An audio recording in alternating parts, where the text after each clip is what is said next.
Good evening, everyone. Welcome to this NCRT session. NCRT session start చేసే ముందు చిన్న announcement అండి.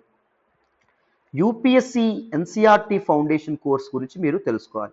ఇప్పటి వరకు ఎన్సీఆర్టీ ఫౌండేషన్ కోర్స్ తీసుకొని ఎవరెవరైతే క్లాసెస్ వింటున్నారో let me congratulate you all, because మీ ఫౌండేషన్ అనేది మీ పునాదులు అనేవి మీరు చాలా స్ట్రాంగ్గా ఏర్పరచుకుంటున్నారు. You will never regret it అండి. మీ పునాదులు గట్టిగా పడితే తర్వాత దానిపైన పెద్ద సౌధమే, పెద్ద మేడనే, పెద్ద కట్టడాన్ని మీరు కట్టుకోవచ్చు. మీరు రిఫరెన్స్ బుక్ చదివినా మీకు చాలా చక్కగా అర్థమవుతూ ఉంటాయి. మీకు ముఖ్యంగా ద బేసిక్ లెవెల్ కాన్సెప్ట్స్ అనేవి అర్థమైతే మీకు వై ఇట్ ఈస్ హ్యాపెనింగ్ అనేటటువంటి ఆస్పెక్ట్స్ కూడా తెలుస్తాయి. And NCERTs were best return, no doubt. And each word by word చెప్పడం వల్ల, ఎసెన్స్తో పాటు ఎమోషన్తో పాటు చెప్పడం వల్ల మీకు ఇంకాస్త బెటర్గా సబ్జెక్ట్ నాలెడ్జ్ అనేది వెళ్ళిపోతుంది బాడీలోకి, రైట్? సో ఎవరైనా in case NCERT foundation course తీసుకోకపోతే చక్కగా తీసుకునే ప్రయత్నం చేయండి అమ్మ. ఫీజు ఎంత సార్ అంటే 15,000 మాత్రమే. ఈ 15,000 కూడా 16వ తారీఖు నుంచి, డిసెంబర్ 16, 2021 నుంచి 20,000 అవ్వబోతుంది. ఎంతండి? 20,000 రూపీస్. ఈ 15,000 కూడా మీరు ఒకేసారి పే చేయక్కర్లా. నెలకి 5,000 చొప్పున 3 ఇన్స్టాల్మెంట్స్లో కూడా మీరు కట్టుకునేటటువంటి ఆప్షన్ మీకు ఉంది. లైఫ్ టైం వ్యాలిడిటీతో వస్తున్నటువంటి కోర్సు. చక్కగా జాయిన్ అవ్వండి. మన అమ్మ భాషలో, తెలుగు భాషలో డీటెయిల్డ్గా ఇన్ డెప్త్ మనం క్లాసెస్ అనేవి చెప్పుకోవడం అనేది జరుగుతుంది.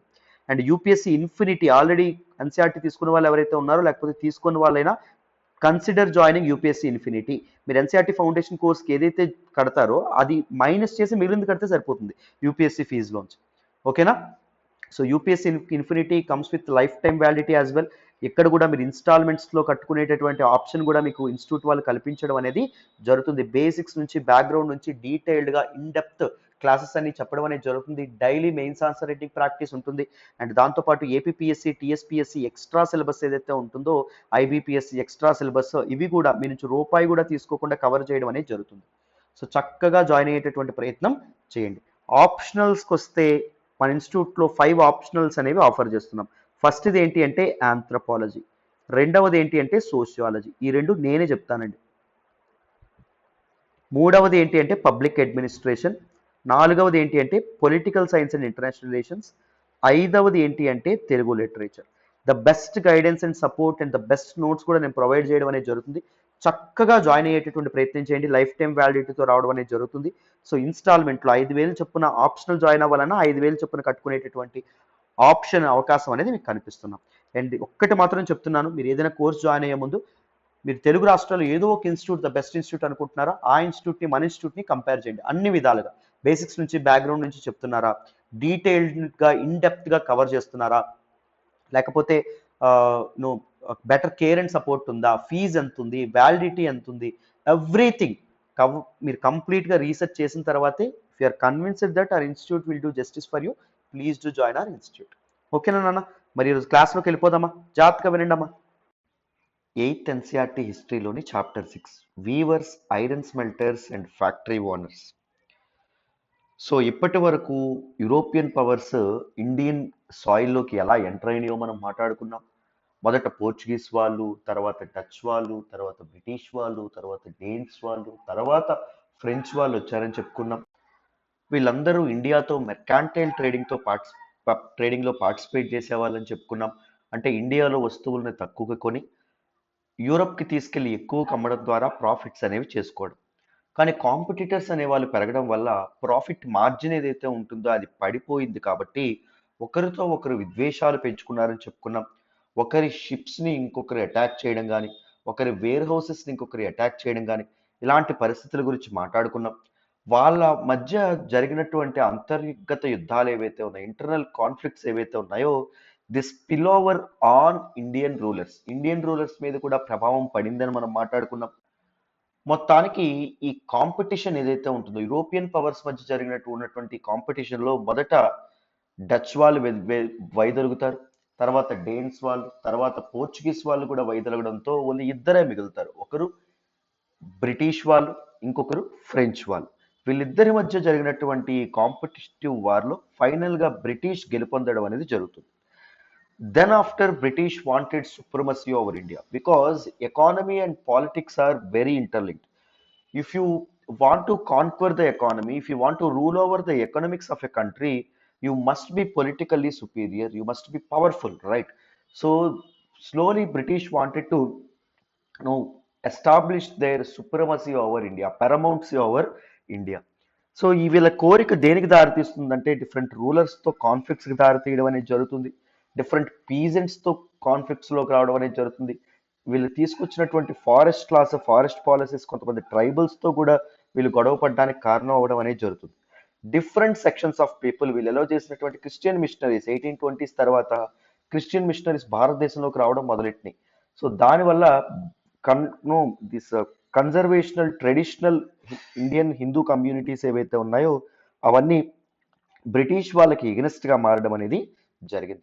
ఈ డిఫరెంట్ కాన్సెప్ట్స్ గురించి and how people rebelled against them, ప్రజలందరూ వాళ్ళ మీద ఎలా తిరగబడ్డారనేటటువంటి విషయం గురించి, the first war of independence that is 1857 sepoy mutiny, just ఒక సిపాయిల తిరుగుబాటుగా మొదలైనటువంటి 1857 revolt the first war of ఇండిపెండెన్స్గా ఎలా మారడం అనేది జరిగింది, what are the factors that influenced 1857 revolt, ఇలాంటి చాలా విషయాలు. అండ్ దానికంటే ముందు మనం దిస్ ఇండిగో కల్టివేషన్ వల్ల ఫార్మర్స్ బాధపడుతున్నటువంటి కష్టాలు, వీళ్ళు తీసుకొచ్చినటువంటి ఫారెస్ట్ లాస్ వల్ల, అటవీ చట్టాల వల్ల ట్రైబల్స్ యొక్క కష్టాలు, వీటన్నింటి గురించి మనం డీటెయిల్డ్గా మాట్లాడుకున్నాం కదా.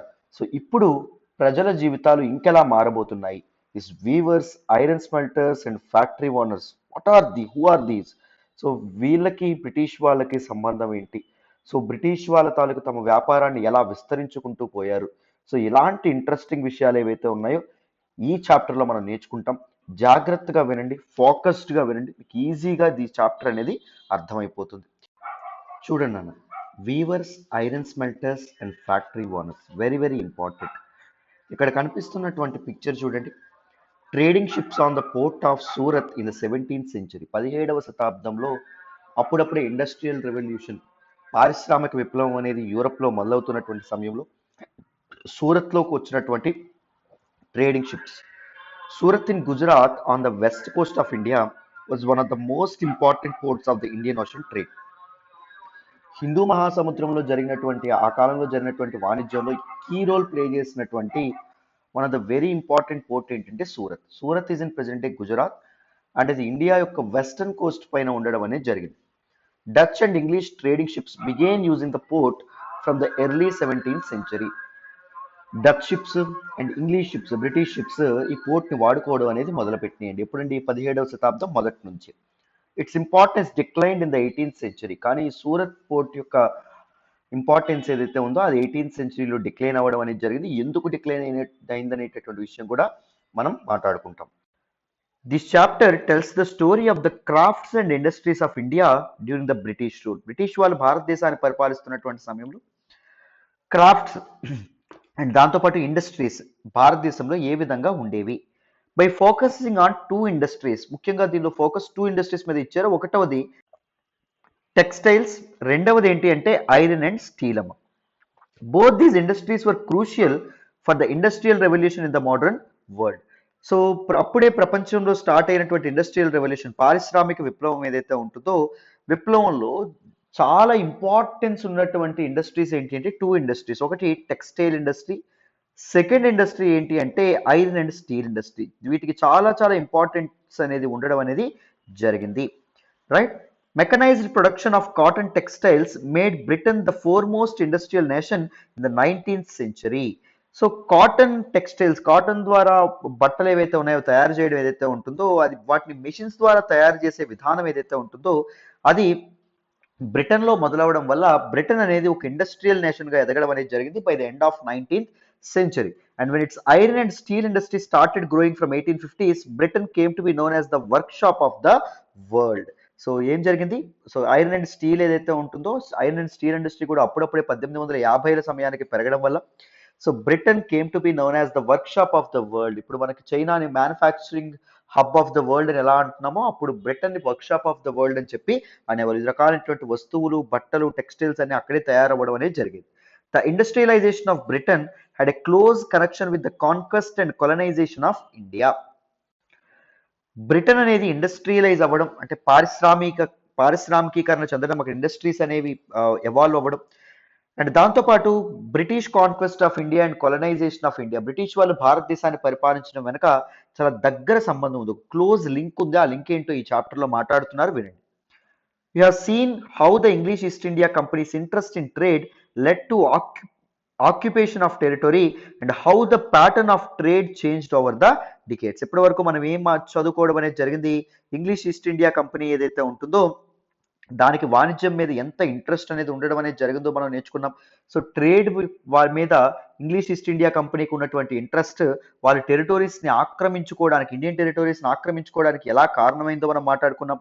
అండ్ దాంతోపాటు how the pattern of trade changed అని కూడా మనం మాట్లాడుకున్నాం. సో దిస్ ఈ ట్రేడింగ్ ఏదైతే ఉంటుందో, ఈ వాణిజ్యం ఏదైతే ఉంటుందో అది ఏ విధంగా మారుతూ రావడం అనేది అనేటటువంటి విషయం కూడా మనం మాట్లాడుకున్నాం.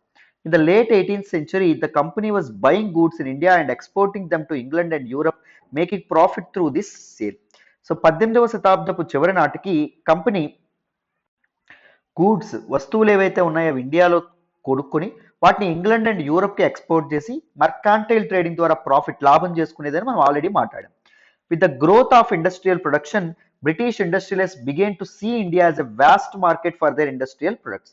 సో ఎప్పుడైతే ఇండస్ట్రియల్ ప్రొడక్షన్ అనేది విపరీతంగా పెరగడం అనేది జరిగిందో, బ్రిటిష్ ఇండస్ట్రియలిస్ట్ ఎవరైతే ఉన్నారో వాళ్ళు ఇండియాని ఎలా చూడడం మొదలుపెట్టారు, it's a huge market for their industrial products. వాళ్ళు తయారు చేసినటువంటి వస్తువులకి ఇండియా మార్కెట్గా కూడా ఉపయోగపడుతుంది, అంటే ఇండియాలో అమ్ముకోవచ్చు అనే విధంగా కూడా వాళ్ళు చూడడం అనేది జరిగింది. మొదట కేవలం ఇండియా నుంచి వస్తువులు తీసుకువెళ్ళడానికే పరిమితమైనటువంటి బ్రిటిష్ వాళ్ళు ఇప్పుడు ఏం చేశారు, ఇండస్ట్రియలైజేషన్ అవ్వడం వల్ల, ఇండస్ట్రీస్ అనేవి రావడం వల్ల సప్లై అనేది పెంచేసి పెరుగుతున్నటువంటి వస్తువులను ఇండియాలో అమ్మడం కూడా మొదలుపెట్టారు. And over time manufactured goods from Britain began flooding India. So అక్కడ నుంచి గూడ్స్ ఏవైతే ఉంటాయో, మ్యానుఫ్యాక్చరింగ్ గూడ్స్ ఏవైతే ఉన్నాయో, దీస్ ఇండస్ట్రియల్ ప్రొడక్ట్స్ ఏవైతే ఉన్నాయో అవి ఇండియాకి రావడం మొదలైందమ్మా. How did this effect Indian crafts and industries? This is the question we will explore in this chapter.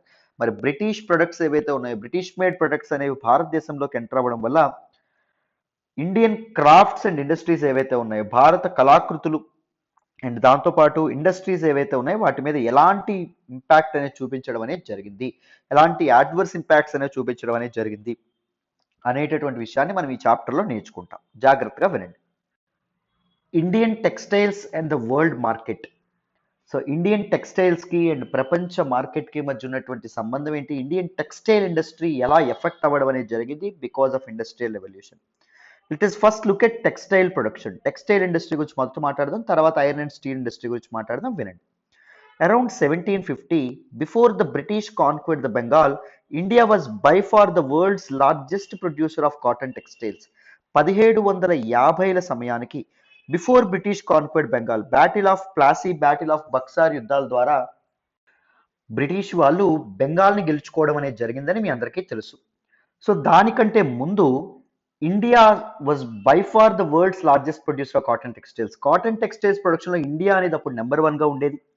Indian textiles had long been renowned both for their fine quality and exclusive craftsmanship. So Indian textiles ఏవైతే ఉన్నాయో, Indian టెక్స్టైల్స్కి చాలా చాలా మంచి పేరు ఉండేదండి, ఎందుకంటే అద్భుతమైనటువంటి క్వాలిటీతో ఉండేవి అండ్ అద్భుతమైనటువంటి ఎక్స్క్లూసివ్, వెరీ బ్యూటిఫుల్ క్రాఫ్ట్స్మెన్షిప్ అనేది ఉండడం అనేది జరిగేదమ్మ. సో తయారీ ధనం ఏదైతే ఉంటుందో చాలా చక్కగా ఉండేది. They were extensively traded in south east Asia. అవి వాటికి సౌత్ ఈస్ట్ ఏషియాలో మంచి పలుకుబడి ఉండడం అనేది జరిగింది, ముఖ్యంగా జావా, సుమత్రా, పెనాంగ్ ఐలాండ్స్ ఏవైతే ఉన్నాయో అక్కడ, అండ్ వెస్టర్న్ కంట్రీస్లో అండ్ సెంట్రల్ ఏషియా ప్రాంతంలో కూడా అత్యద్భుతంగా వీటికి కొనుగోళ్లు అనేవి ఉండడం అనేది జరిగేది. From the 16th century, European trading companies began buying Indian textiles for sale in Europe. 16వ శతాబ్దం నుంచి యూరోపియన్ ట్రేడింగ్ కంపెనీస్ ఏవైతే ఉన్నాయో, యూరోపియన్ కంపెనీస్ ఏవైతే ఉన్నాయో అవి ఏం చేసాయి, ఇండియన్ టెక్స్టైల్స్ని కొనడం మొదలుపెట్టినాయి. ఇండియన్ టెక్స్టైల్స్ కొని యూరోప్కి తీసుకెళ్లి యూరోప్లో వాటిని అమ్మడం అనేది జరిగింది. ఇక్కడ తక్కువ కొనుక్కొని అక్కడ ఎక్కువగా అమ్మితే మధ్యలో వచ్చేటటువంటి ప్రాఫిట్ ద్వారా చాలా చక్కగా ఫ్లరిష్ అవ్వడం అనేది జరిగింది. దాన్నే కదా మర్కాంటైల్ ట్రేడింగ్ అంటారని చెప్పుకున్నాం. Memories of this flourishing trade and the craftsmanship of Indian weavers is preserved in many words still current in English and other languages. చాలా భాషల్లో ఇండియన్ టెక్స్టైల్స్ యొక్క అద్భుతమైనటువంటి టెక్స్టైల్స్ యొక్క క్వాలిటీ కానీ, క్రాఫ్ట్స్మెన్షిప్ గురించి కానీ, అండ్ దాంతోపాటు వాటి వాణిజ్యం గురించి కానీ చాలా గొప్పగా వివిధ భాషల్లో కొనియాడడం అనేది జరిగింది. ఇప్పటికీ చాలా పుస్తకాల్లో వాటి గురించి రాయడం అనేది కూడా జరిగింది. It is interesting to trace the origin of such words and see what they tell us. మరి ఏ పదాలతో అయితే వాళ్ళకి వాటి గురించి చెప్పడం అనేది జరిగిందో వాటి గురించి మనం తెలుసుకోవడం అనేది చాలా చాలా ఇంపార్టెంట్. అది మనకి ఇక్కడ చెప్తున్నారు. చూడండి అన్న, మనకి ఇది example. Patola weave mid 19th century. Patola was woven in Surat, Ahmedabad, and Patan. Highly valued in Indonesia, it became part of the local weaving tradition there. So ఈ పటోలా ఏదైతే ఉంటుందో ఈ పటోలా లోకల్ వీవింగ్ ట్రెడిషన్ అయిపోయింది ఎక్కడ మన ఇండోనేషియా ప్రాంతాలు ఏవైతే ఉన్నాయో అక్కడ. సో ఎక్కడ ఆరిజినేట్ అవ్వడం అనేది జరిగింది? సూరత్, అహ్మదాబాద్ అండ్ పథాన్ ఏరియాస్ ఏవైతే ఉన్నాయో అక్కడ ఆరిజినేట్ అవ్వడం అనేది జరిగింది. ఎంత చక్కగా ఉందో చూడండి, ఎంత చక్కనైనటువంటి డిజైన్స్, ఎంత చక్కనైనటువంటి క్రాఫ్ట్స్మెన్షిప్ మనకి ఇక్కడ డీటెయిలింగ్ కనిపిస్తుందో మీరు చూడొచ్చు. Words tell us histories. ఈ పదాలు ఏవైతే ఉన్నాయో ఇవి మనకి చరిత్రలను నేర్పిస్తాయంట. ఆ పదాలు ఏంటో మనం తెలుసుకోవాలి, వినండి. European traders first encountered fine cotton cloth from India carried by Arab merchants in Mosul in present day Iraq. European traders కి, యూరప్ కి సంబంధించినటువంటి వర్తక వ్యాపారులకి మొదటిసారి కాటన్, ఇండియన్ క్లాత్ అనేది ఎక్కడ ఎక్కడ కనిపించిందంట, ఎక్కడ ఎదురైందంట అంటే అరబ్ మర్చెంట్స్ దగ్గర మొదటిసారి చూశారంటండి. సో ఈ ప్రదేశం ఏంటి? ప్రజెంట్ ఇరాక్ లో ఉన్నటువంటి మొసూల్ అనేటటువంటి ప్రాంతంలో. So they began referring to all finely women textiles as muslin. అర్థమైందా? చూసారా, ఈ పదం అనేది మనం ఇంగ్లీష్లో ఇప్పటికే వాడతాం, అవునా కదా? హాల్ ఫైన్లీ వుమెన్ టెక్స్టైల్స్ ఏవైతే ఉన్నాయో, చక్కగా ఉన్నటువంటి టెక్స్టైల్స్ ఏవైతే ఉన్నాయో వాటిని మనం మస్లిన్ అనేటటువంటి పేరుతో పిలుస్తాం. So they began referring these finely women textiles as muslin. A word that acquired wide currency. చాలా ప్రాంతాల్లో ఈ పదాన్ని మస్లిన్ క్లాత్ అని చెప్పి చాలా ప్రాంతాల్లో వాడతారు. When the Portuguese first came to India in search of spices, they landed in Calicut on the Kerala coast in southwest India. Portuguese వాళ్ళు they are the first Europeans to enter India and the last Europeans to leave India అని కూడా మనం చెప్పడం అనేది జరిగింది, మీ అందరికీ తెలుసు. So వాళ్ళు మొదటిసారి భారతదేశాన్ని సందర్శించినప్పుడు ఎందుకు వచ్చారు భారతదేశానికి? స్పైసెస్, సుగంధ ద్రవ్యాల కోసం వచ్చారు. మొదటిసారి present day Kerala Malabar Coast లో ఉన్నటువంటి క్యాలికట్ లో దిగడం అనేది జరిగింది, మీ అందరికీ తెలుసు. అక్కడ మొదటిసారి వాళ్ళు చేరుకున్నారు. The cotton textiles which they look back to Europe along with the spices came to be called as calico, derived from calicut, and subsequently calico became the general name for all cotton textiles. So వీళ్ళు తిరిగి వెళ్తూ వెళ్తూ Portuguese ships ఏం చేసినాయి? Spices తో పాటు cotton textiles ని కూడా పట్టుకు వెళ్ళడం అనేది జరిగిందమ్మ. సో ఆ కాటన్ టెక్స్టైల్స్ ఏవైతే ఉన్నాయో వాటికి ఏం పేరు వచ్చిందంటే క్యాలికో అనేటటువంటి పేరు వచ్చింది. ఎందుకంటే వీళ్ళు క్యాలికట్ దగ్గర దిగారు కదా, సో అందుకే క్యాలికో అనే పేరు రావడం అనేది జరిగింది. సో సబ్సిక్వెంట్లీ క్యాలికో అనేటటువంటి పదం ఏదైతే ఉంటుందో it was referred as all cotton textiles. All cotton textiles are nowadays referred as calico. Calico అనే పదం వాటికి రావడం అనేది జరిగింది. పోర్చుగల్లో క్యాలికో అని అంటారు కాటన్ టెక్స్టైల్స్, గుర్తుపెట్టుకోండి. There are many other words which point to the popularity of Indian textiles in Western markets.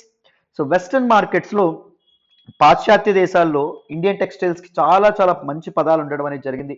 Indian textiles గురించి చాలా మంచి పేరు ఉండడం అనేది జరిగింది. In figure 3, you can see a page of an order book that the English East India Company sent to its representatives in Calcutta in 1730. Next page నేను చూపిస్తాను. 1730లో East India company కలకత్తాలో ఉన్నటువంటి తన రిప్రజెంటేటివ్స్ కి ఆర్డర్ బుక్ అనేది పంపించడం అనేది జరిగింది. అంటే ఇంత క్లాత్ మాకు కావాలి అనేటటువంటి విధంగా ఒక ఆర్డర్ రిక్వెస్ట్ అనేది ప్లేస్ చేయడం అనేది జరిగింది. The order that year was 5,89,000 pieces of cloth. చూడండి ఎంత మొత్తం టెక్స్టైల్స్ అనేవి, క్లాత్ అనేది వాళ్ళు కోరుకుంటున్నారు. Browsing through the order book, you would have seen a list of 98 varieties of cotton and silk cloths. So ఎన్ని వెరైటీస్ ఆఫ్ కాటన్ ఉండేవో చూడండి. Cotton లోనే 98 వెరైటీస్, సిల్క్ లో మెనీ వెరైటీస్ అనేవి ఇక్కడ మనకు తయారవ్వడం అనేది జరిగింది. These were known by their common name in the European trade as piece goods, usually woven cloth pieces that were 20 yard long and 1 yard wide.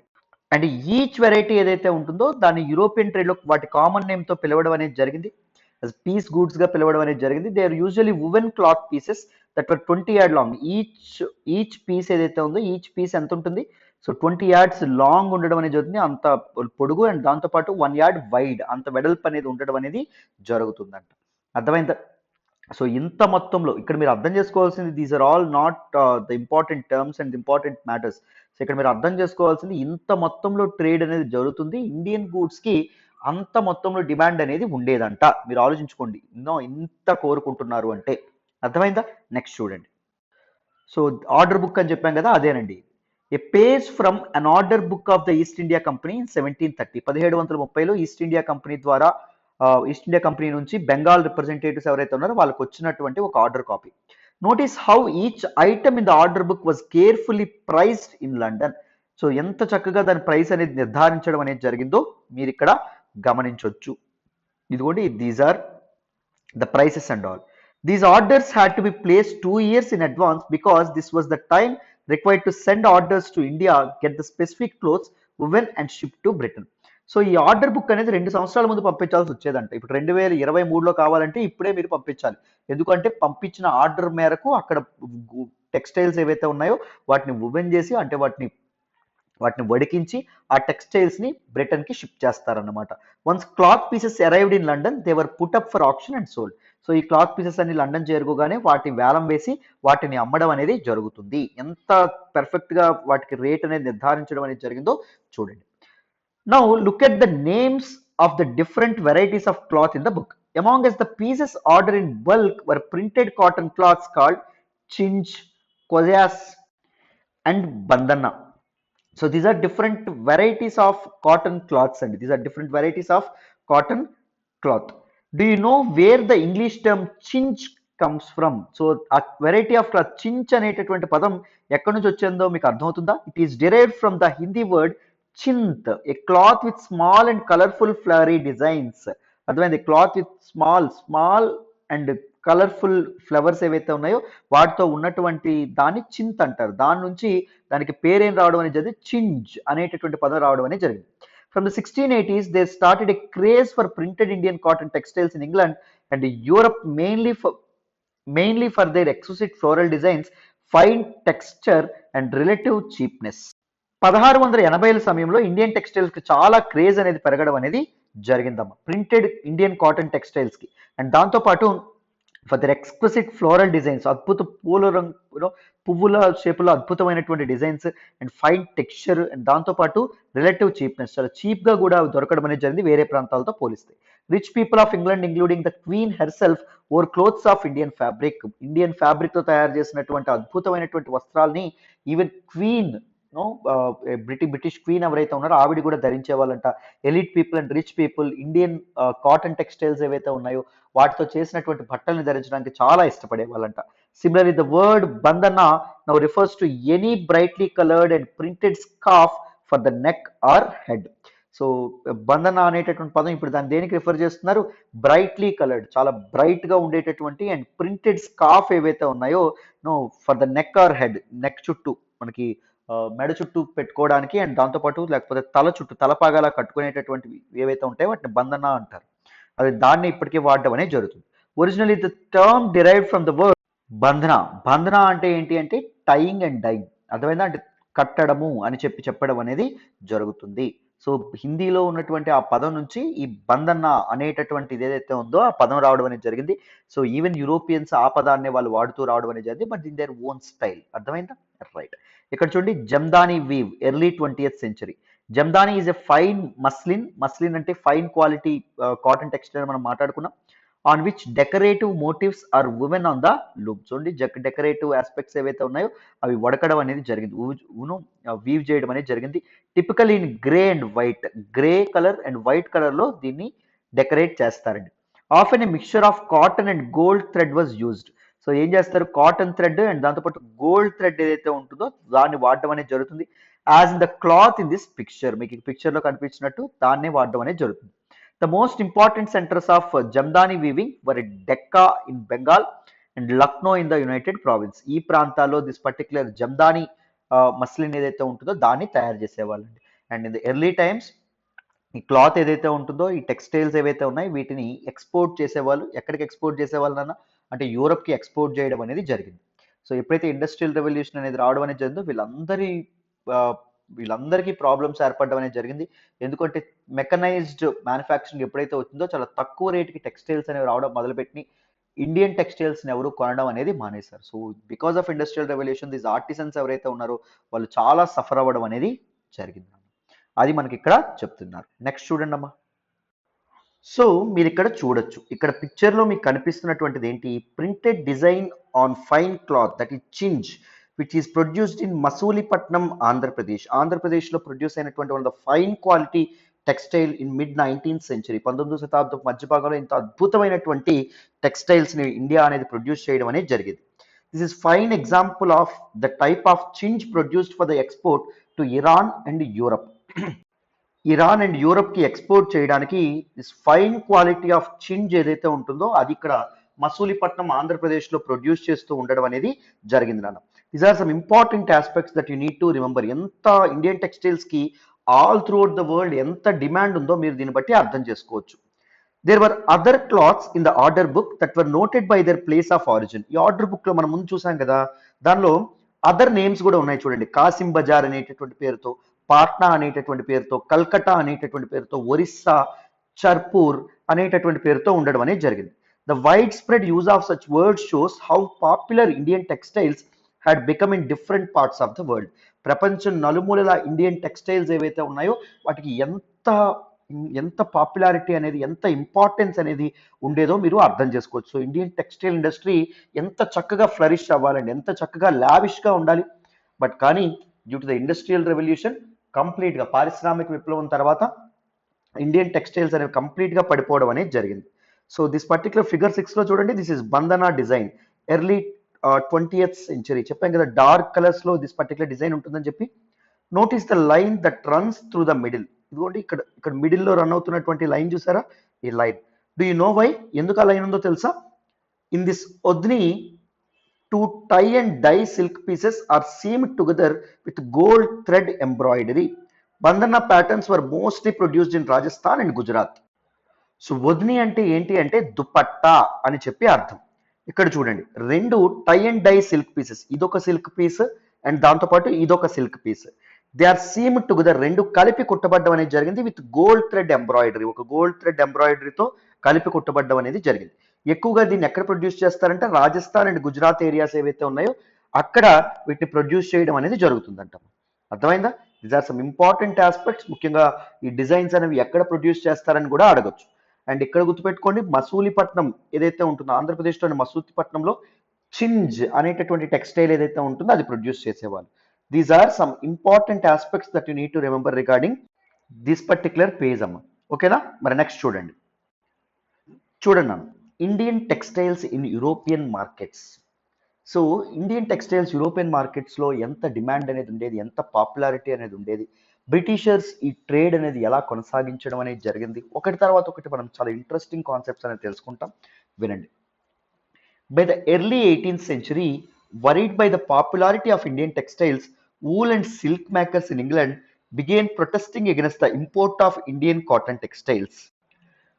So 18వ శతాబ్దం ఏదైతే ఉంటుందో ఆ మొదట్లో ఇండియన్ టెక్స్టైల్స్కి ఉన్నటువంటి పాపులారిటీ కానీ, ప్రజలకి ఇండియన్ టెక్స్టైల్స్ మీద ఉన్నటువంటి ఇష్టం కానీ చూసి these domestic manufacturers or domestic textile makers of Britain have protested against the government. అర్థమైందా? ఇంగ్లాండ్ యొక్క దేశీయ వ్యాపారులు ఎవరైతే ఉన్నారో వీళ్ళందరికీ చాలా కోపం వచ్చింది, వాళ్ళందరికీ కన్ను కుట్టడం అనేది జరిగింది. సో ముఖ్యంగా వూల్ అండ్ సిల్క్ మేకర్స్ ఎవరైతే ఉన్నారో they protested against the government against the import of Indian cotton textiles. Indian cotton textiles అనేవి ఇంపోర్ట్ చేసుకోకూడదు అని వాళ్ళు అడగడం మొదలుపెట్టారు. ఇన్ 1720 1720 నాటికి the British government enacted a legislation అంటే చట్టము అని అర్థం. ఒక చట్టం చేసింది బ్రిటిష్ గవర్నమెంట్. ఏంటి? Banning the use of printed cotton textiles that is chintz in England. So chintz మన ముసలిపట్నంలో ఆంధ్రప్రదేశ్లో తయారైన చించ్ అని చెప్పుకున్నామా. సో దాని యొక్క ఇవేవైతే ఉన్నాయి యూజ్ ఏదైతే ఉంటుందో, ఇంపోర్ట్ ఏదైతే ఉంటుందో దాన్ని బ్యాన్ చేయడం అనేది జరిగింది. Interestingly this act was known as the calico act. ఈ యాక్ట్ ఏమన్నారు? క్యాలికో అన్నారు. క్యాలికో అనే పదం ఎందుకు వాడారు గుర్తుందా మీకు?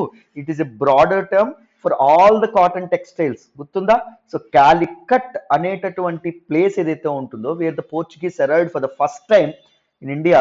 సో ఆ ప్రాంతం ఏమైంది? క్యాలికో అనేటటువంటి ఆ ప్రాంతం యొక్క పేరు క్యాలికోగా స్థిరపడడం అనేది జరిగింది ఫర్ కాటన్ టెక్స్టైల్స్. రైట్? మనం ఆల్రెడీ దీని గురించి మాట్లాడుకున్నాం. At this time textile industries had just begun to develop in England. So అదే సమయంలో టెక్స్టైల్ ఇండస్ట్రీస్ ఏవైతే ఇండస్ట్రియల్ రెవల్యూషన్ అప్పుడప్పుడే ముందుకెళ్ళడం అనేది జరుగుతుంది. టెక్స్టైల్ ఇండస్ట్రీస్ అనేవి అప్పుడప్పుడే డెవలప్ అవుతున్నాయి. Unable to compete with Indian textiles, English producers wanted a secure market within the country by preventing the entry of Indian textiles. So మరి వాళ్ళు అప్పుడే మొదలుపెట్టినప్పటికీ ఇండియన్ టెక్స్టైల్స్కి అప్పుడే చాలా పాపులారిటీ ఉంది. చాలా మంది ఇండియన్ టెక్స్టైల్స్ని కోరుకుంటున్నారు. సో ఇంగ్లీష్ ప్రొడ్యూసర్స్ ఎవరైతే ఉన్నారో, దేశీయ వ్యాపారులు ఎవరైతే ఉన్నారో అక్కడ వాళ్ళు ఏమనుకున్నారు, కంట్రీలోనే మాకు సెక్యూర్ మార్కెట్ కావాలి. సో ఇండియన్ టెక్స్టైల్స్ అనేవి ఇంగ్లాండ్కి రాకుండా అడ్డుకోవాలి ప్రభుత్వం అని వాళ్ళు భావించారు. The first to grow under government protection was the calico printing industry. So మొత్తానికి ప్రభుత్వాలు కూడా చర్యలు తీసుకోవడం అనేది జరిగింది. ప్రభుత్వం యొక్క ప్రొటెక్షన్లో మొదట ఏం డెవలప్ అవడం అనేది జరిగింది, క్యాలికో ప్రింటింగ్ ఇండస్ట్రీ ఏదైతే ఉంటుందో అది విపరీతంగా ఫ్లరిష్ అవ్వడం అనేది జరిగింది. వాళ్ళు బ్యాన్ చేశారు ఇండియన్ టెక్స్టైల్స్ని, అండ్ అక్కడ ఉండేటటువంటి క్యాలికో ప్రింటింగ్ ఇండస్ట్రీ అనేది రిలీజ్ అవ్వడం అనేది జరిగింది. Indian designs were now imitated and printed in England on white muslin or plain unbleached Indian cloth. So Indian designs ని ఏం చేశారు, ఇమిటేట్ చేయడం మొదలు పెట్టారు. ఇంగ్లాండ్ లో అవి ప్రింట్ అవ్వడం మొదలుపెట్టినాయి. వైట్ మస్లిన్ క్లాత్ ఏదైతే ఉంటుందో దాని మీద కానీ, లేకపోతే ప్లెయిన్ అన్బ్లీచ్డ్ ఇండియన్ క్లాత్ మీద కానీ వాళ్ళ ప్రింటింగ్ ఏదైతే ఉంటుందో ఇండియన్ టెక్స్చర్ తో ఇండియన్ స్టైల్లో వాళ్ళు ప్రింటింగ్ అనేది మొదలు పెట్టారండి. అర్థమైతే ఎక్కడ, ఇంగ్లాండ్ లో. Competition with Indian textiles also led to a search for technological innovation in England. So Indian textiles ద్వారా వాళ్ళకి ఎదురైనటువంటి కాంపిటీషన్ ఏదైతే ఉంటుందో, పోటీ వాతావరణం ఏదైతే ఉంటుందో అది ఇంగ్లాండ్ లో టెక్నికల్ రెవల్యూషన్ కి కారణం అవ్వడం అనేది జరిగింది. టెక్నాలజికల్ ఇన్నోవేషన్ కారణమైంది. సో కొత్త కొత్త ఆవిష్కరణలు, సాంకేతికత అనేవి అవసరం, వాటి తాలూకు అవసరం ఏర్పడడం కూడా జరిగింది. In 1764 the spinning jenny was invented by John Kay which increase the productivity of the traditional spindles. So John Kay అనేటటువంటి ఒక సైంటిస్ట్ 1764లో స్పిన్నింగ్ జెన్నీ ఏదైతే ఉంటుందో దాన్ని ఇన్వెంట్ చేయడం అనేది జరిగింది. దానివల్ల ట్రెడిషనల్ స్పిన్డిల్స్ ఏవైతే ఉన్నాయో, స్పిన్డిల్స్ అంటే వడికేటటువంటిది, ఈ వడికేటటువంటి పరికరాలు ఉంటాయి కదా, మన గాంధీ గారు కానీ వీళ్ళందరూ ఇది చేస్తారు. సో ఆ పరికరం ఏదైతే ఉంటుందో దాని తాలూకు ప్రొడక్టివిటీ అనేది పెరిగింది. దానికి ఒక మోటార్ బిగించి దాన్ని బెటర్ ఎఫిషియెంట్గా వర్క్ చేసే విధంగా, అంటే తక్కువ టైంలో ఎక్కువ ప్రొడక్ట్ అనేది వచ్చే విధంగా దాన్ని తీసుకొచ్చారండి. స్పిన్నింగ్ జెన్నీ అంటే చూడండి, a machine by which single worker could operate several spindles on to which thread was spun. ఒక వ్యక్తి ఎక్కువ స్పిన్డిల్స్ ని ఆపరేట్ చేయగలడు by using the spinning jenny. when the wheel was turned all the spindles rotated. So wheel అనేది turn చేయగానే ఒక spindle కాకుండా అన్ని స్పిండిల్స్ రొటేట్ అవుతూ ఉండడం అనేది జరుగుతుంది అన్నమాట. అర్థమైందా, ఎంత ఎక్కువ ప్రొడక్షన్ పెరుగుతుందో ఆలోచించండి. The invention of the steam engine by Richard Arkwright in 1786 revolutionised cotton textile weaving. Steam engine అనేటటువంటిది వచ్చిన తర్వాత రిచర్డ్ ఆర్క్రైట్ అనేటటువంటి వ్యక్తి 1786లో కనుక్కున్నారు. దాని తర్వాత కాటన్ టెక్స్టైల్ వీవింగ్ లో ఒక రెవల్యూషన్ అనేది రావడం అనేది జరిగింది, ఒక మహా విప్లవం రావడం అనేది జరిగింది. ఇప్పుడు కాటన్ టెక్స్టైల్స్ అనేవి చాలా త్వరగా, చాలా ఎఫిషియెంట్ గా, ఎఫెక్టివ్ గా ఇప్పుడు తయారవుతున్నాయి because of this technological innovation. Cloth could now B woven in immense quantities and cheaply two. Cloth అనేది చాలా త్వరగా, చాలా ఫాస్ట్ గా వడికేయచ్చు, అండ్ దాంతోపాటు చాలా ఎక్కువ క్లాత్ అనేది తక్కువ టైంలో వడికేయచ్చు, అండ్ చీప్ గా కూడా క్లాత్ అనేది వడకడం అనేది జరుగుతుంది. ఇప్పుడు ఎక్కువ శ్రమ కూడా అవసరం లేకుండా పోతుంది. However Indian textiles continue to dominate world trade till the end of the 18th century. ఇన్ని వచ్చినప్పటికీ the fine texture, the fine quality of Indian textiles అనేవి ప్రపంచ మార్కెట్లు ఏవైతే ఉన్నాయో వాటి ఒక ఊపడం అనేది జరిగింది, వాటి ఒక డామినేట్ చేయడం అనేది జరిగింది. European trading companies, the Dutch, the French and the English made enormous profits out of this flourishing trade. So Indian textiles ఏవైతే ఉన్నాయో వాటిని ఇక్కడ తక్కువ కొనుక్కొని అక్కడ బాగా ఎక్కువగా అమ్మేసి యూరోపియన్ కంట్రీస్ లో యూరోపియన్ ట్రేడింగ్ కంపెనీస్ అనేవి చాలా లాభాలు చేసుకోవడం అనేది జరిగింది, చాలా ఆర్జించడం అనేది జరిగిందమ్మా. These companies purchased cotton and silk textiles in India by importing silver. ఈ కంపెనీస్ ఏం చేయడం అనేది జరిగింది, కాటన్ అండ్ సిల్క్ టెక్స్టైల్స్ ఏవైతే ఉన్నాయి, సిల్క్ టెక్స్టైల్స్ ఇండియా నుంచి కొనుక్కున్నాయి తక్కువ ధరకి. అండ్ ఎలాగా మన వాళ్ళకి ఏం చెల్లించాయి, సిల్వర్, గోల్డ్ ఇవి చెల్లించడం అనేది జరిగింది. ఫస్ట్ గోల్డ్ చెల్లించినాయి, తర్వాత సిల్వర్ అనేది ఉందో యూకే నుంచి సిల్వర్ ఎంతో కొంత మనకు వచ్చేది ఇండియాకి, అండ్ మన నుంచి టెక్స్టైల్స్ ఏవైతే ఉన్నాయో టెక్స్టైల్స్ వెళ్ళేవన్నమాట. That is the kind of medium of exchange. But as you know in chapter 2, when the English East India Company gained political power in Bengal, గుర్తుందా battle of Plassey and battle of Buxar తర్వాత బెంగాల్లో political power అనేది east India కంపెనీకి రావడం అనేది జరిగింది. మీ అందరికీ తెలుసు, మనం ఆల్రెడీ సెకండ్ చాప్టర్ లో మాట్లాడుకున్నాం. It no longer had to import precious metals to buy Indian goods. అర్థమైందా, పొలిటికల్ పవర్ వచ్చిన తర్వాత ఏమైంది, రెవెన్యూ రైట్స్, దివానీ రైట్స్ అనేవి సంక్రమించాయని చెప్పామా. వీళ్ళు ఇప్పుడు ఏం చేస్తున్నారు, మన దగ్గర పన్నులు వసూలు చేయడం మొదలు పెడుతున్నారు. సో మన దగ్గర వసూలు చేసినటువంటి పన్నులతో మనకే తిరిగి డబ్బులు ఇచ్చి, అదే డబ్బుల్ని మనకిచ్చి మన టెక్స్టైల్స్ ఏవైతే ఉన్నాయో పట్టుకెళ్ళిపోతున్నారు. మీకు అర్థమైందా ఎలా చేస్తున్నారు చూడండి. So it is no longer had to import precious metal to buy Indian goods. అక్కడ నుంచి ప్రీషియస్ మెటల్ సిల్వర్ కానీ గోల్డ్ కానీ ఇండియాకి తీసుకురావక్కర్లా, ఎందుకంటే మన వాళ్ళు పన్నులు కడుతున్నారు, వాళ్ళకి పొలిటికల్ పవర్ వచ్చేసింది కాబట్టి వాళ్ళకి. సో ఏవైతే పన్నులు అనేవి వస్తున్నాయో ఆ డబ్బుని తిరిగి తక్కువ చెల్లించి మన టెక్స్టైల్స్ అక్కడికి పట్టుకుపోతున్నారు. Instead they collected revenues from peasants and zamindars in India and use this revenue to buy Indian textile. చూడండి ఎంత ఎక్స్ప్లాయిట్ చేశారు, అర్థమవుతుందండి. మన కష్టం మీద మనకు వచ్చినటువంటి ఇన్కమ్ మీద కానీ లేకపోతే మన ల్యాండ్ మీద కానీ పన్ను అనేది వాళ్ళు తీసుకునేవాళ్ళు, ఆ పన్నును మనకి చెల్లించేవాళ్ళు, అది కూడా తక్కువ ధర చెల్లించేవాళ్ళు.